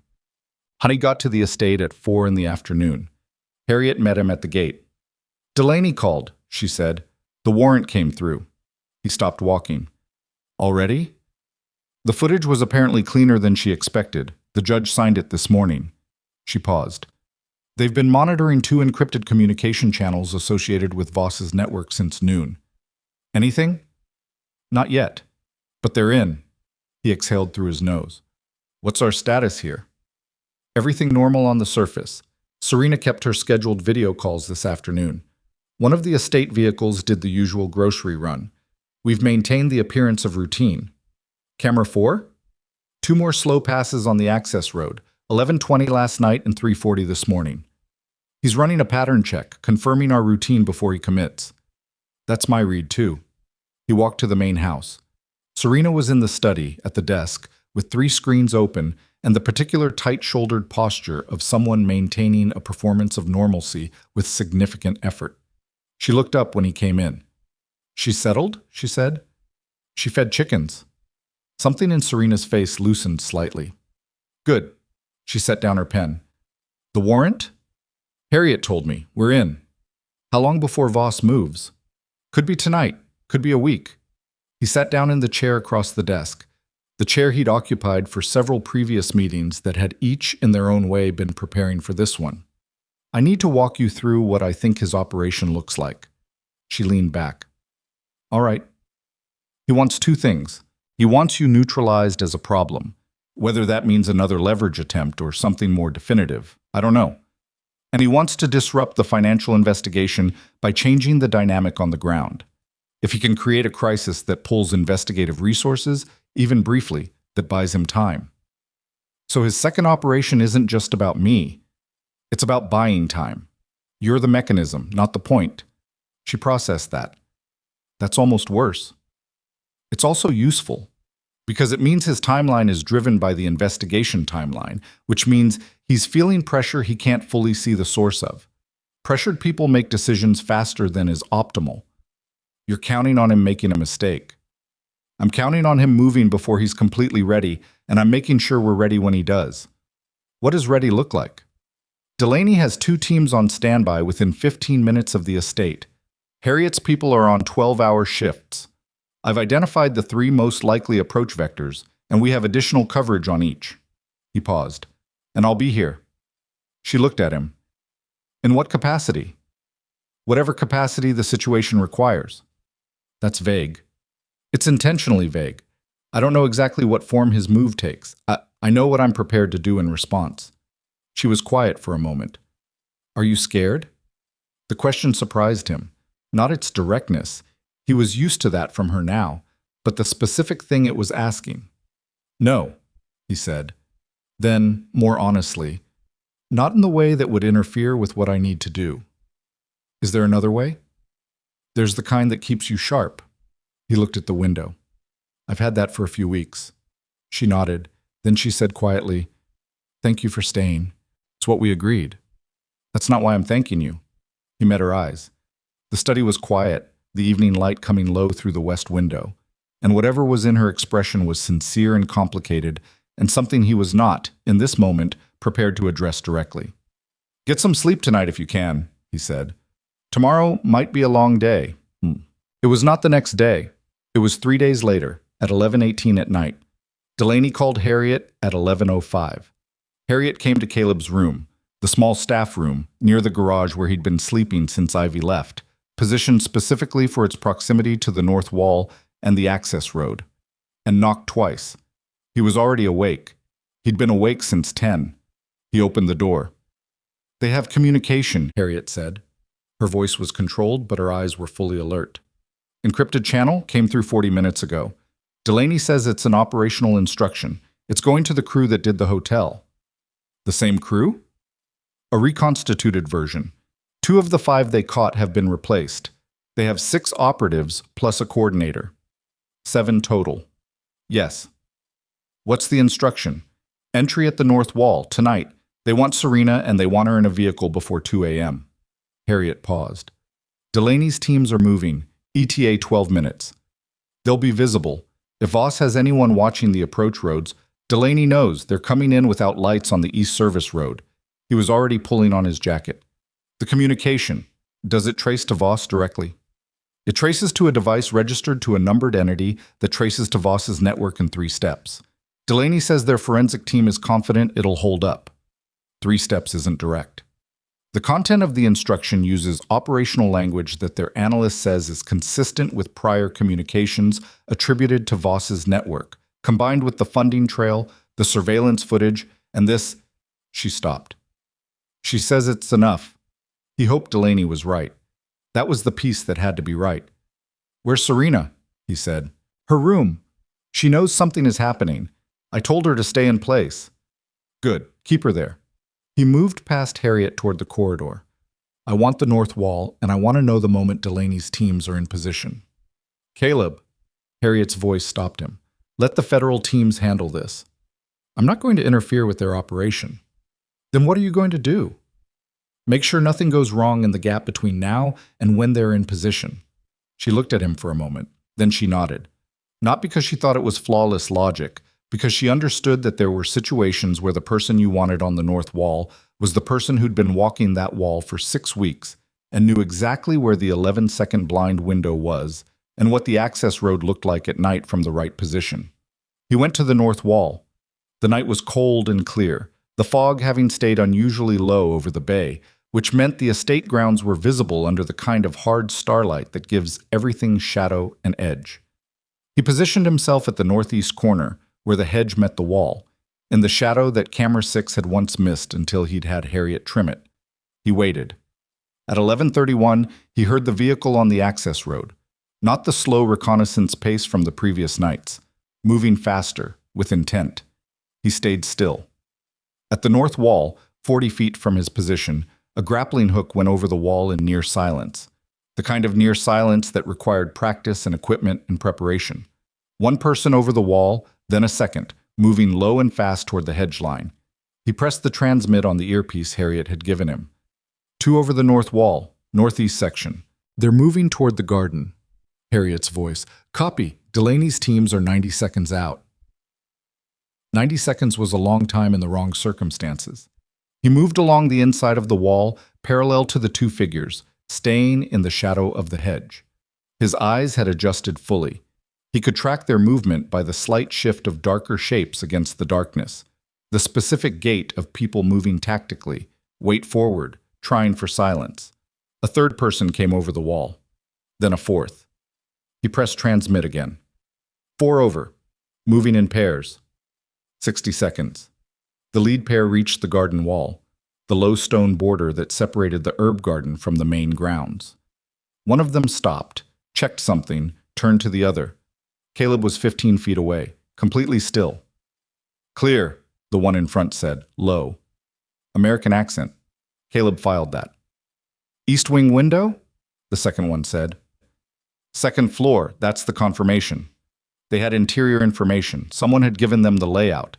He thought of the estate staff, the regular background checks, the vetting. And then he thought about the access road reconnaissance and realized they hadn't just been mapping the camera positions. They'd been identifying personnel. He pressed transmit. They have interior information. Someone gave them her room location. Harriet. Understood. 20 seconds. The 2 figures moved toward the east wing. The second pair was still near the north wall, covering the approach. Caleb made a calculation. Delaney's teams were coming in from the east service road. If they came through the east gate, they'd enter directly into the path of the covering pair, who would hear them before the federal agents had a clear visual.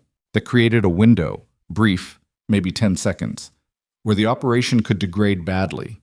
He moved toward the covering pair, not running, moving with the specific quiet that had once been his primary professional skill, placing each step with the kind of deliberate precision that looks, from a distance, like nothing at all. He was 8 feet away when the eastern gate came open with the sound of federal agents moving through it, controlled but not silent, because at that point they'd assumed both pairs were forward. The nearer of the covering pair turned. Caleb was already there. What followed lasted approximately 7 seconds. He took the first one down without the weapon discharging, which was the critical thing. Using the wall as a surface and the man's own weight and momentum in a sequence his body remembered without being asked. The second one turned and had his weapon up, and Caleb dropped low and to the side, and the shot, the one shot that fired during the entire operation, went into the hedge 4 feet above him. Then Delaney's people were through the gate, and the second man was on the ground, and someone was saying, "Federal agents, don't move, federal agents." And the forward pair had been taken by the second team coming from the south, and it was over. Caleb sat on the ground with his back against the estate wall. His shoulder was wrong. The drop he'd made to avoid the shot had landed badly, and something in the rotator cuff was telling him it had not appreciated the experience. He moved his arm experimentally and concluded it was not a structural failure, but it was going to be a serious conversation with ICE and probably a doctor in the morning. Harriet was beside him. "Are you hit?" "No, shoulder." "Can you stand?" "Yeah." He stood. It wasn't elegant. The forward pair? Both down, federal custody. The covering pair? Same. The driver on the access road? Delaney's third team took the vehicle as it tried to leave, driver in custody. She looked at him. 6 for 6. He nodded. He pressed his back against the wall and breathed for a moment. "The communication trace," he said. "Delaney's confident?" She called it while her team was still moving. She said they have everything they need. Harriet paused. "Including the specific language in the instruction that her analyst says is a direct match to prior communications tied to Voss personally. His phrasing, his operational style." She said it carefully, making sure he heard it. "It's him, Caleb, directly." He closed his eyes for 1 second. Then he opened them. "I need to check on Serena," he said. "She's in her room." She heard the shot. I know. He went through the garden, which in the aftermath of federal agents moving through it, had the disheveled quality of a space that had been organized and then rapidly disorganized, and through the east wing door and up the stairs and knocked on the door of Serena's room. A pause. Then, "Come in." She was sitting on the edge of the bed, fully dressed. She hadn't been sleeping, which he'd known she wouldn't be. She had her phone in both hands and she was holding it the way you hold something when you're waiting for it to tell you something you're scared to hear.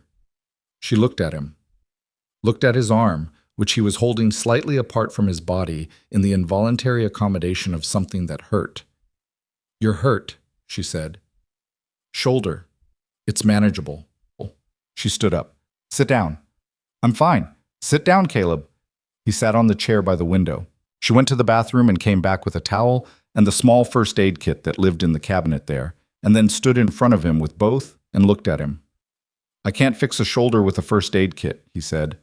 "I know, but you're sitting down." She set the kit on the windowsill. She looked at him steadily. "What happened?" He told her. Concisely, in order, the way he gave operational summaries. What happened, what the outcome was, what it meant.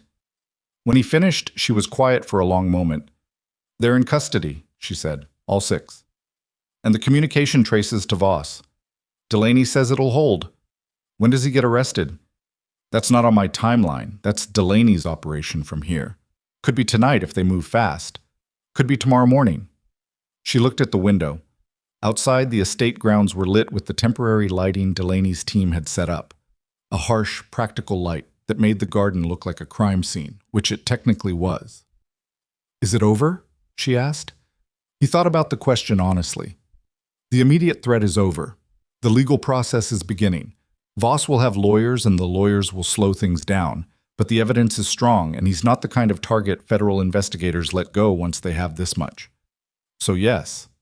Mostly yes." She turned back from the window. Her eyes were tired in the way that comes from sustained vigilance finally releasing. Not the tiredness of one bad night, but the tiredness of months, the kind that lives in the jaw and the shoulders and the space behind the eyes. "I need to call Ivy," he said. "Of course." She moved to give him space, then stopped. "Caleb." He looked at her. "You took a shot that was fired at you," she said. It wasn't a question. It was the specific weight of understanding what had almost happened. "It missed. It was fired at you. Serena." "I know." She pressed her lips together. "I know. She stopped. Then, "Go call your daughter." He went to the hallway, called Dr. Gaines's landline. It rang 4 times and then Gaines answered, her voice fully alert in a way that told him she hadn't been asleep either. "It's done," he said. A breath. "She's fine. She's asleep. The dogs won't leave her room. She can stay through the week until things are formalized. Then I'll come get her." "Take care of that shoulder," Gaines said. "How did you, Because I know what your voice sounds like when something hurts and you're not saying it." He stood in the hallway of Serena Vale's estate with his shoulder wrong and the federal teams working the grounds below, and the 6 people who had come over the wall in federal custody. And he thought about his daughter sleeping in a farmhouse 3 hours north with 2 enormous dogs that had decided she was their responsibility. "I will," he said. "Thank you, Patricia." "Don't thank me," she said. Just finish it." He hung up. Stood in the hallway for a moment. From downstairs he could hear Harriet coordinating with Delaney's team, the measured back and forth of people doing the procedural work that followed these events. Documentation, chain of custody, the careful construction of the legal structure that would make all of it usable and durable and real. Gideon Voss was arrested at 6:14 the following morning at his primary residence by a federal team that Delaney led personally. Caleb knew this because Harriet texted him the single word confirmed at 6:22 while he was sitting in the estate kitchen with his shoulder in a makeshift sling Dorinda had fashioned with some efficiency and a cup of coffee that was, for once, still warm. Serena came into the kitchen at 6:30. Saw him. Saw the text notification still on the counter. She read it. She stood very still for a moment. Then she sat down across from him at the kitchen table and put her face in her hands, not crying, or maybe briefly crying, just briefly, in the private space her hands created for 3 or 4 seconds. And then she lifted her head and looked at him with her eyes clear and her expression something he didn't have a precise word for. "Coffee?" he said. "Please," she said.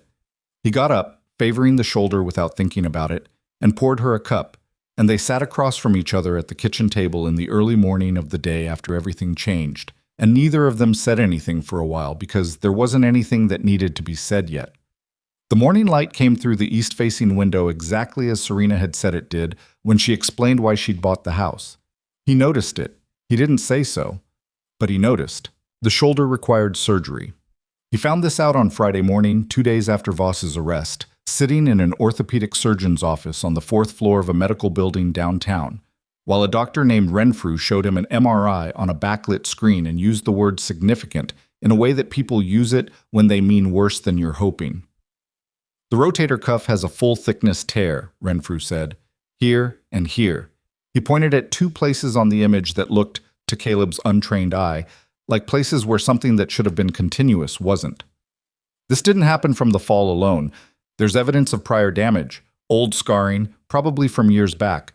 The fall just finished what was already compromised. Timeline for surgery? Ideally within the next 2 weeks, before the tissue retracts further. Recovery after surgery is 4 to 6 months for full function. 4 to 6 months. With consistent physical therapy, yes. Without it, longer, and with less complete results. Renfrew looked at him over the top of the films. "What do you do for work?" "Mechanic." Renfrew's expression made a small, involuntary movement. "Right.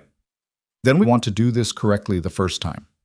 He drove back to the estate with his arm in the proper sling a nurse had fitted, not Dorinda's improvised version, which had been functional but had the structural integrity of something invented under pressure, which it had been. He drove with one hand, which was manageable, and he thought about 4 to 6 months and what that meant for the shop and what it meant for Dominguez's brake job and whether he could afford to bring someone in part-time to cover the work he couldn't do. I was doing the math on the drive when his phone rang through the truck speakers. Harriet. "Delaney called," she said. "The arraignment is scheduled for Monday. She says the evidence package is solid, the communication trace, the funding documentation, the ballistic match on the shot fired during the estate operation, and 2 of the 6 operatives from Wednesday night have already indicated they'll cooperate in exchange for consideration. 2 cooperating witnesses plus the physical evidence, plus 7 months of financial forensics. Delaney said it's the cleanest package her team has put together in 4 years. He exhaled. "And the 6th man from the hotel, the one they never caught. Located in Phoenix 3 weeks ago. They've been building a case on him separately. He'll be swept up in the Voss indictment." A pause. "It's closed, Caleb. All of it." He drove for a moment without saying anything. "Your shoulder," Harriet said. "Serena told me. Surgery in 2 weeks. She's going to want to. I'll handle it." "I'm sure you will," Harriet said, in the tone of someone who has watched a particular dynamic develop over several months and has formed opinions about it that they are choosing not to fully articulate. "She's been asking about you every 4 hours. She's thorough. Caleb, I'll talk to her when I get back." He hung up. He drove the rest of the way up the hill. Serena was in the garden when he got there. Not the herb section, the broader rear garden, the one that got afternoon light, sitting in one of the stone chairs near the wall with a stack of papers on the small table beside her and a pen in her hand that she clearly hadn't been using for some time because the papers were in the same arrangement he could see from the gate. She was just sitting, which, in his experience of her over these months, was unusual. Serena Vale in repose was not a state he'd encountered often. She was someone whose stillness was always performing something, organizing itself toward the next thing. This was different. This was the specific stillness of someone who has been running very hard for a long time and has finally, in a single morning, run out of reason to run. He came through the gate. She looked up. "Surgery," he said before she could ask. "When?" 2 weeks. She nodded, set the pen down. "Full tear? That's what they're calling it. Recovery? 4 to 6 months.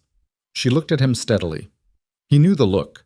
She was doing the thing she did when information arrived that she didn't like, and she was deciding how to process it without letting it process her. "Sit down," she said. He sat in the other stone chair.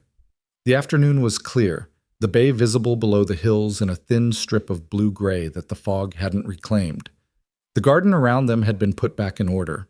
Dorinda had spent most of Thursday morning quietly righting the things that Delaney's teams had disturbed, restoring the sense that this was a place where ordinary life occurred. "Harriet told you about the arraignment," he said. "Yes. It's a strong case." "I know. Delaney called me directly this morning." She paused. "She said the cooperating witnesses are giving detailed testimony about the instruction chain. She said it goes directly to Voss. No ambiguity." "Then it's done." "Then it's done," Serena agreed. She looked at the bay. "I keep expecting to feel something definitive, like a door closing. I thought it would feel like that. It usually doesn't." "What does it feel like?" He thought about it. "Like the noise stops, and then you notice how much you'd adapted to the noise." She was quiet for a moment. "That's accurate." She looked at her hands. "I've been building a case in my head since October for why everything that happened was manageable, why I was fine, why the disruption was temporary and contained and something I was handling." She paused. "I was terrified for 7 months." "I know. I don't say that to most people." "I know that too." She looked at him. The afternoon light was doing what afternoon light does in a garden in late spring, catching things at the angle that makes ordinary surfaces look briefly significant. He was aware of it and aware of being aware of it, which was the kind of awareness he was unaccustomed to. "What do you do now?" she said. "Get the surgery. Run the shop with one arm for a while. Pick Ivy up from school." "That's not what I'm asking." He met her eyes. "I don't know," he said, which was honest. She nodded. She picked up the pen and put it down again. "I'm going to say something, and I need you to let me finish before you reduce it to its mechanical components." Despite himself, the corner of his mouth moved. She'd used his own phrasing back at him. "Okay. I started this because a former Navy SEAL saved me from armed men in a hotel ballroom, and I needed someone who could do that. That's the transactional origin of everything between us, and I'm not pretending otherwise." She looked at him directly. "But somewhere between the camera 4 footage and the herb garden and the conversation on the terrace about morning light and the night, you told me something true about your 3 weeks of nothing. Somewhere in that, the transaction stopped being the point." A pause. "I'm not asking you to be my bodyguard. That's Harriet's job and she's good at it. I'm saying I would like you to consider the possibility that what we built here is something worth not walking away from." The garden was quiet. A bird somewhere was doing what birds do in the late afternoon when the light shifts, a repeated note that was either territorial or conversational. He'd never been sure which. "Ivy goes back to Clement Street on Saturday," he said. "I know.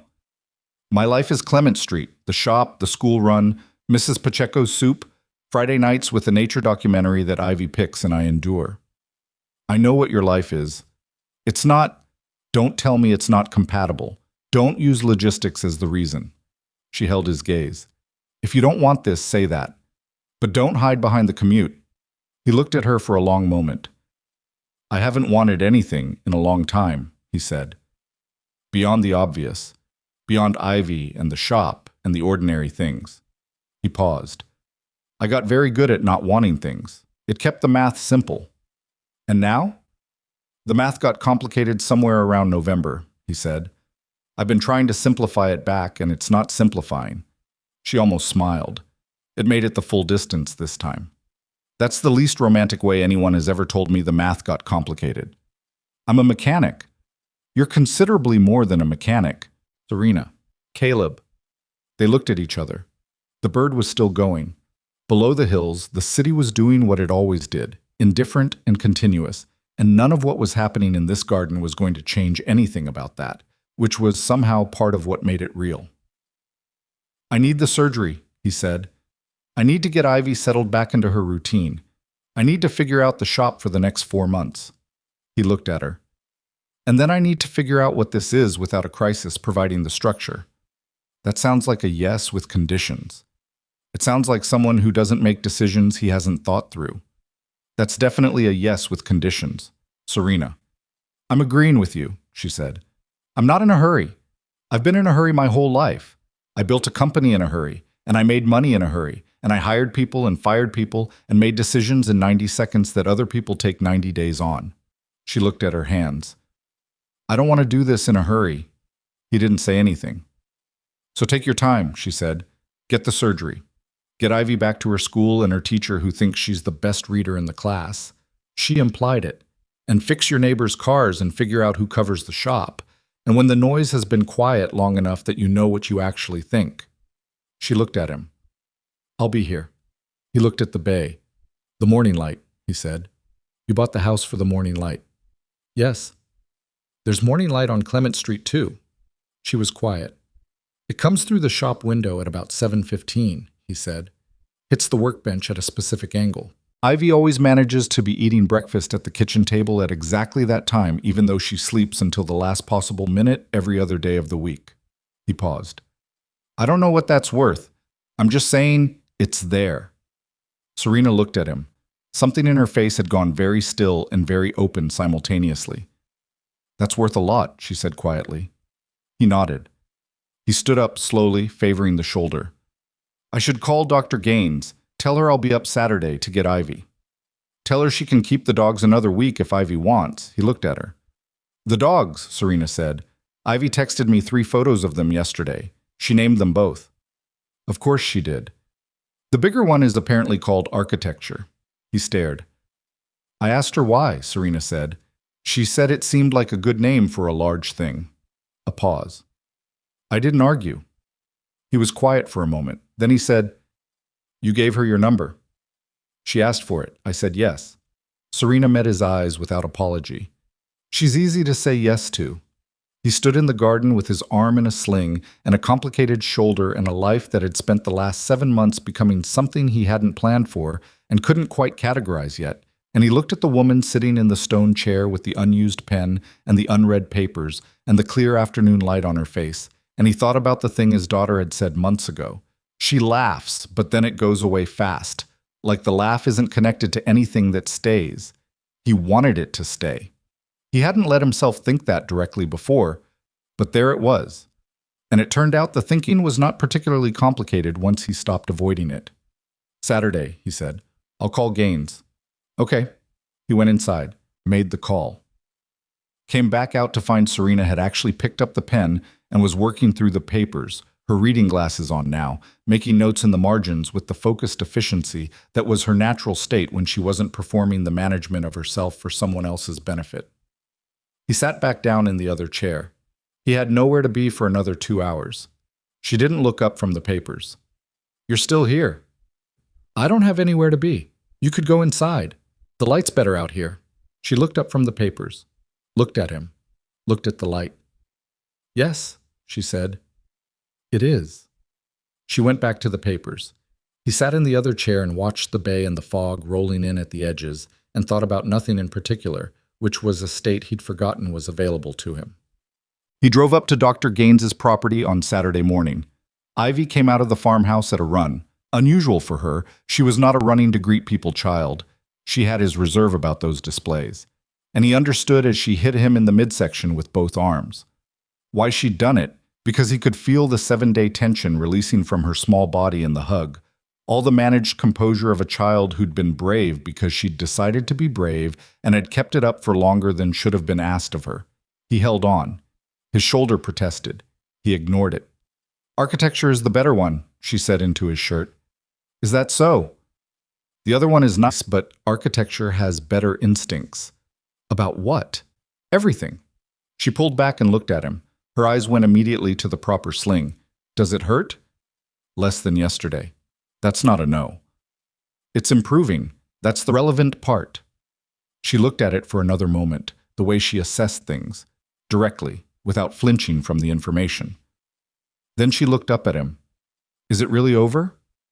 Yes. The man? Arrested. He'll be in a courtroom on Monday. She processed that. Good, she said, with a finality that didn't invite further elaboration. Then, can we get breakfast on the way home? The real kind. Define the real kind. Eggs, not oatmeal. The place on Folsom. It'll be crowded on a Saturday.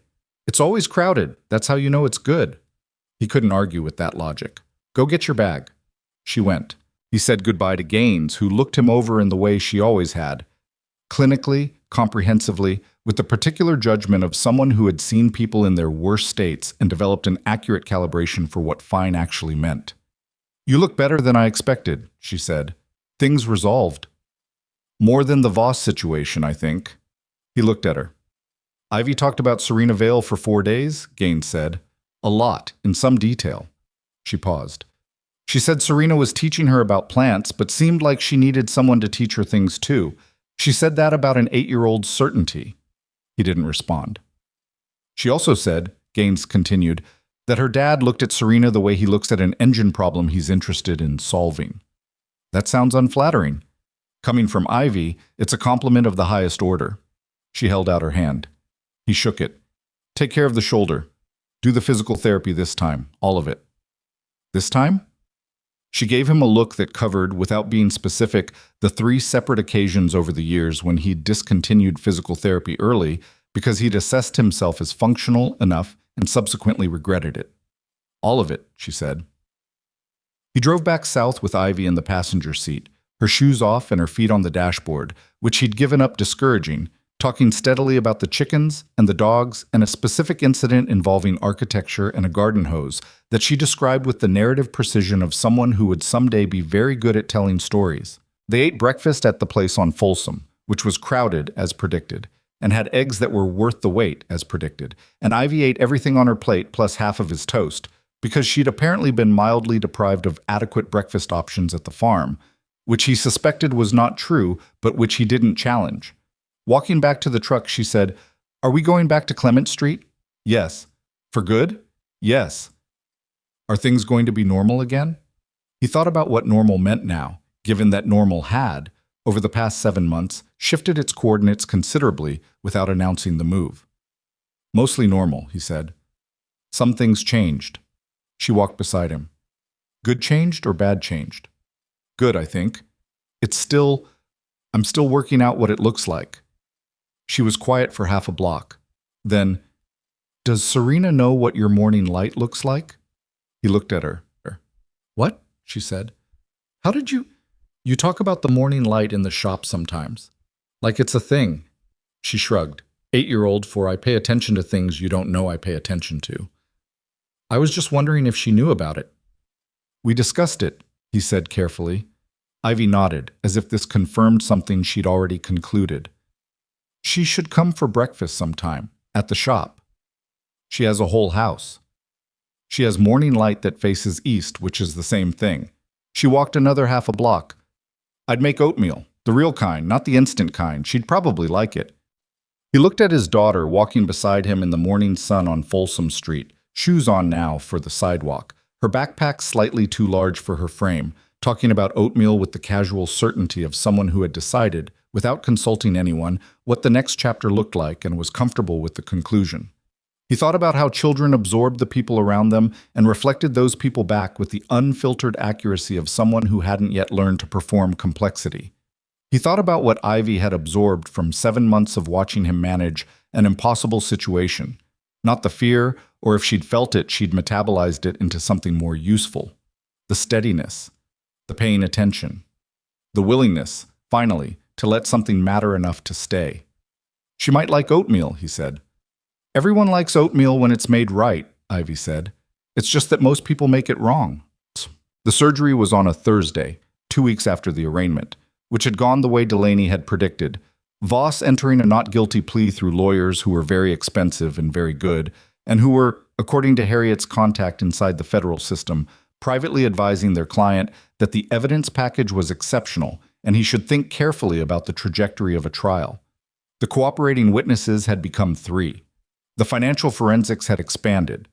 The case was, in the language of people who built cases for a living, solid. Caleb went into surgery at 7 a.m. and came out at 9:40 with hardware in his shoulder and an anesthesia hangover that made the drive home with a hired car feel like traveling through gauze. Mrs. Pacheco was at his house when he got back, having produced a quantity of soup that implied she'd been cooking since the previous afternoon, and she helped him to the couch with the practical efficiency of someone who had been his neighbor for 6 years and had long since decided that occasionally this was simply part of the job. You have visitors, she said, with the deliberate neutrality of someone who is conveying information and declining to editorialize. Ivy's at school. Not Ivy. He looked up from the couch. Serena was in his kitchen doorway. Jeans again, a jacket, her hair back in the practical way. She had a bag from the bakery 3 blocks over that she set on the kitchen counter without any particular ceremony. How did you know where? He started. Ivy gave me the address 4 weeks ago, Serena said. She also told me which bakery to go to. She looked at him on the couch with his surgical arm in the proper immobilizing sling. How bad is it? It went well. That's what they said. That means it hurt more than expected and they're being encouraging. Probably. She came and sat in the armchair across from the couch. His armchair, the worn one that had been in the apartment he'd lived in before this house, and that he'd brought with him because replacing it felt like an unnecessary loss. She sat in it like it was a normal thing to do, which somehow made it one. You didn't have to come, he said. I know. You have a company to run. I'm aware. I ran it from my phone in the car. She looked at him. Ivy called me this morning before school. He stared. She called you? To ask if I was coming today. When I said yes, she said good, and to make sure I got the almond croissant and not the plain one because you like the almond one but never order it yourself. She paused. She said it was because you think the plain one is more practical, which she finds frustrating. He looked at the ceiling for a moment. She's not wrong, Serena said. About the croissant. He was going to say something, and then he decided not to, because the thing he was going to say was in the category of things that sounded defensive and were actually just covering for the fact that his 8-year-old daughter had apparently been quietly coordinating his life in the direction she thought it should go with the calm, strategic patience of someone who had made a decision and was content to let it develop naturally. He thought about what she'd said on Folsom Street. She should come for breakfast sometime. Not a question, not even a suggestion. A statement of what was going to happen, delivered with the complete confidence of someone who didn't see any obstacle worth naming. The morning light, he said. Serena looked at him. It hits the workbench at 7:15 through the shop window. There's nothing particularly remarkable about it. It's just morning light through a west-facing shop window. But it's consistent, and it's there every clear day. And I noticed it the first week I opened the shop, and I've noticed it every week since. She was very still. Ivy has breakfast at the kitchen table at that time, he said. I told you that. She manages to be exactly there, even on days she was asleep 20 minutes before. I don't know how she does it. She says she doesn't know either. He paused. There's room at the table. Serena looked at him for a moment, then she looked at her hands. Then she looked back at him. I might need directions, she said. To Clement Street. I'll send them. I'm not good at finding parking. There's a lot on the corner. I drink my coffee very slowly. I'll probably still be there when you open the shop.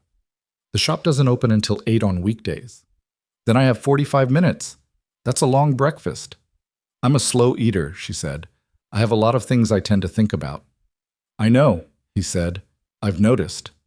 She looked at him across the lived-in, slightly worn, completely ordinary living room of the house on Clement Street, with the soup smell coming from the kitchen and the afternoon shifting on the walls and a croissant in a bakery bag on the counter that his daughter had ordered for him by proxy because she knew what he liked better than he ordered for himself. Neither of them said anything for a while. There was nothing that required immediate saying. The case was closed and the man was in custody, and the shoulder would heal in the way that injuries healed. Imperfectly, with effort, leaving a mark that stayed but stopped mattering in the daily sense. Ivy would come home from school in 2 hours and would immediately notice Serena in the armchair and would react with the exact absence of surprise that comes from a child who arranged the situation and is watching it resolve as predicted. Some things in life accumulated slowly and without announcement. Until one day you looked up from the workbench or the conference table or the kitchen table in the morning light and realized that what you had was not what you'd planned for, but was, in the specific weight and texture of it, exactly what you needed. Caleb Rourke had spent 6 years keeping his life small enough that nothing could take it from him. Small house, small shop, small radius, one daughter, one neighbor with soup, one armchair from the old apartment, one set of habits calibrated to protect the thing he loved most from the world he'd left. He understood now the arithmetic error in that logic. He'd been protecting Ivy from his old life, and his old life had found them anyway. And what had kept them safe in the end was not the smallness of the radius. It was the people inside it. Mrs. Pacheco, who cooked soup and picked up children and asked no questions that weren't necessary. Gaines, who answered the phone on the first ring and had 2 large dogs that adopted his daughter inside of 40 minutes. Harriet, who found him on the north wall at midnight and didn't tell him to go inside. Tressard, who asked no questions and delivered information that mattered. And Serena Vale, who had started as the person he was protecting and somewhere in the middle of it had become, without a clear moment he could identify, one of the people he was protecting for. Not instead of Ivy. In addition to, the radius had expanded whether he'd approved the expansion or not. He looked at the armchair. She was looking at the window. The light in the living room was the afternoon kind, the kind that came through at an angle that picked up the dust on the shelves and the specific slight imperfection of the wall, where a picture had been removed and not replaced, and the worn patch on the arm of the couch where he put his hand. Ordinary things, in ordinary light. He had been afraid for a long time that wanting something would make it available to be lost, that the things you reached for were the things that got taken. He'd had evidence for that position. The evidence was real. But the evidence for the other position was also real, and it was sitting in his armchair in jeans and a jacket, having driven across the city on a Thursday morning because his 8-year-old daughter had called and said, "Are you coming?" And the answer had been yes. "The oatmeal," he said. She looked at him. "Ivy said she'd make it the right way, not the instant kind." He paused. "She takes it seriously." "I believe that completely," Serena said. "She'll want to know what you think of it."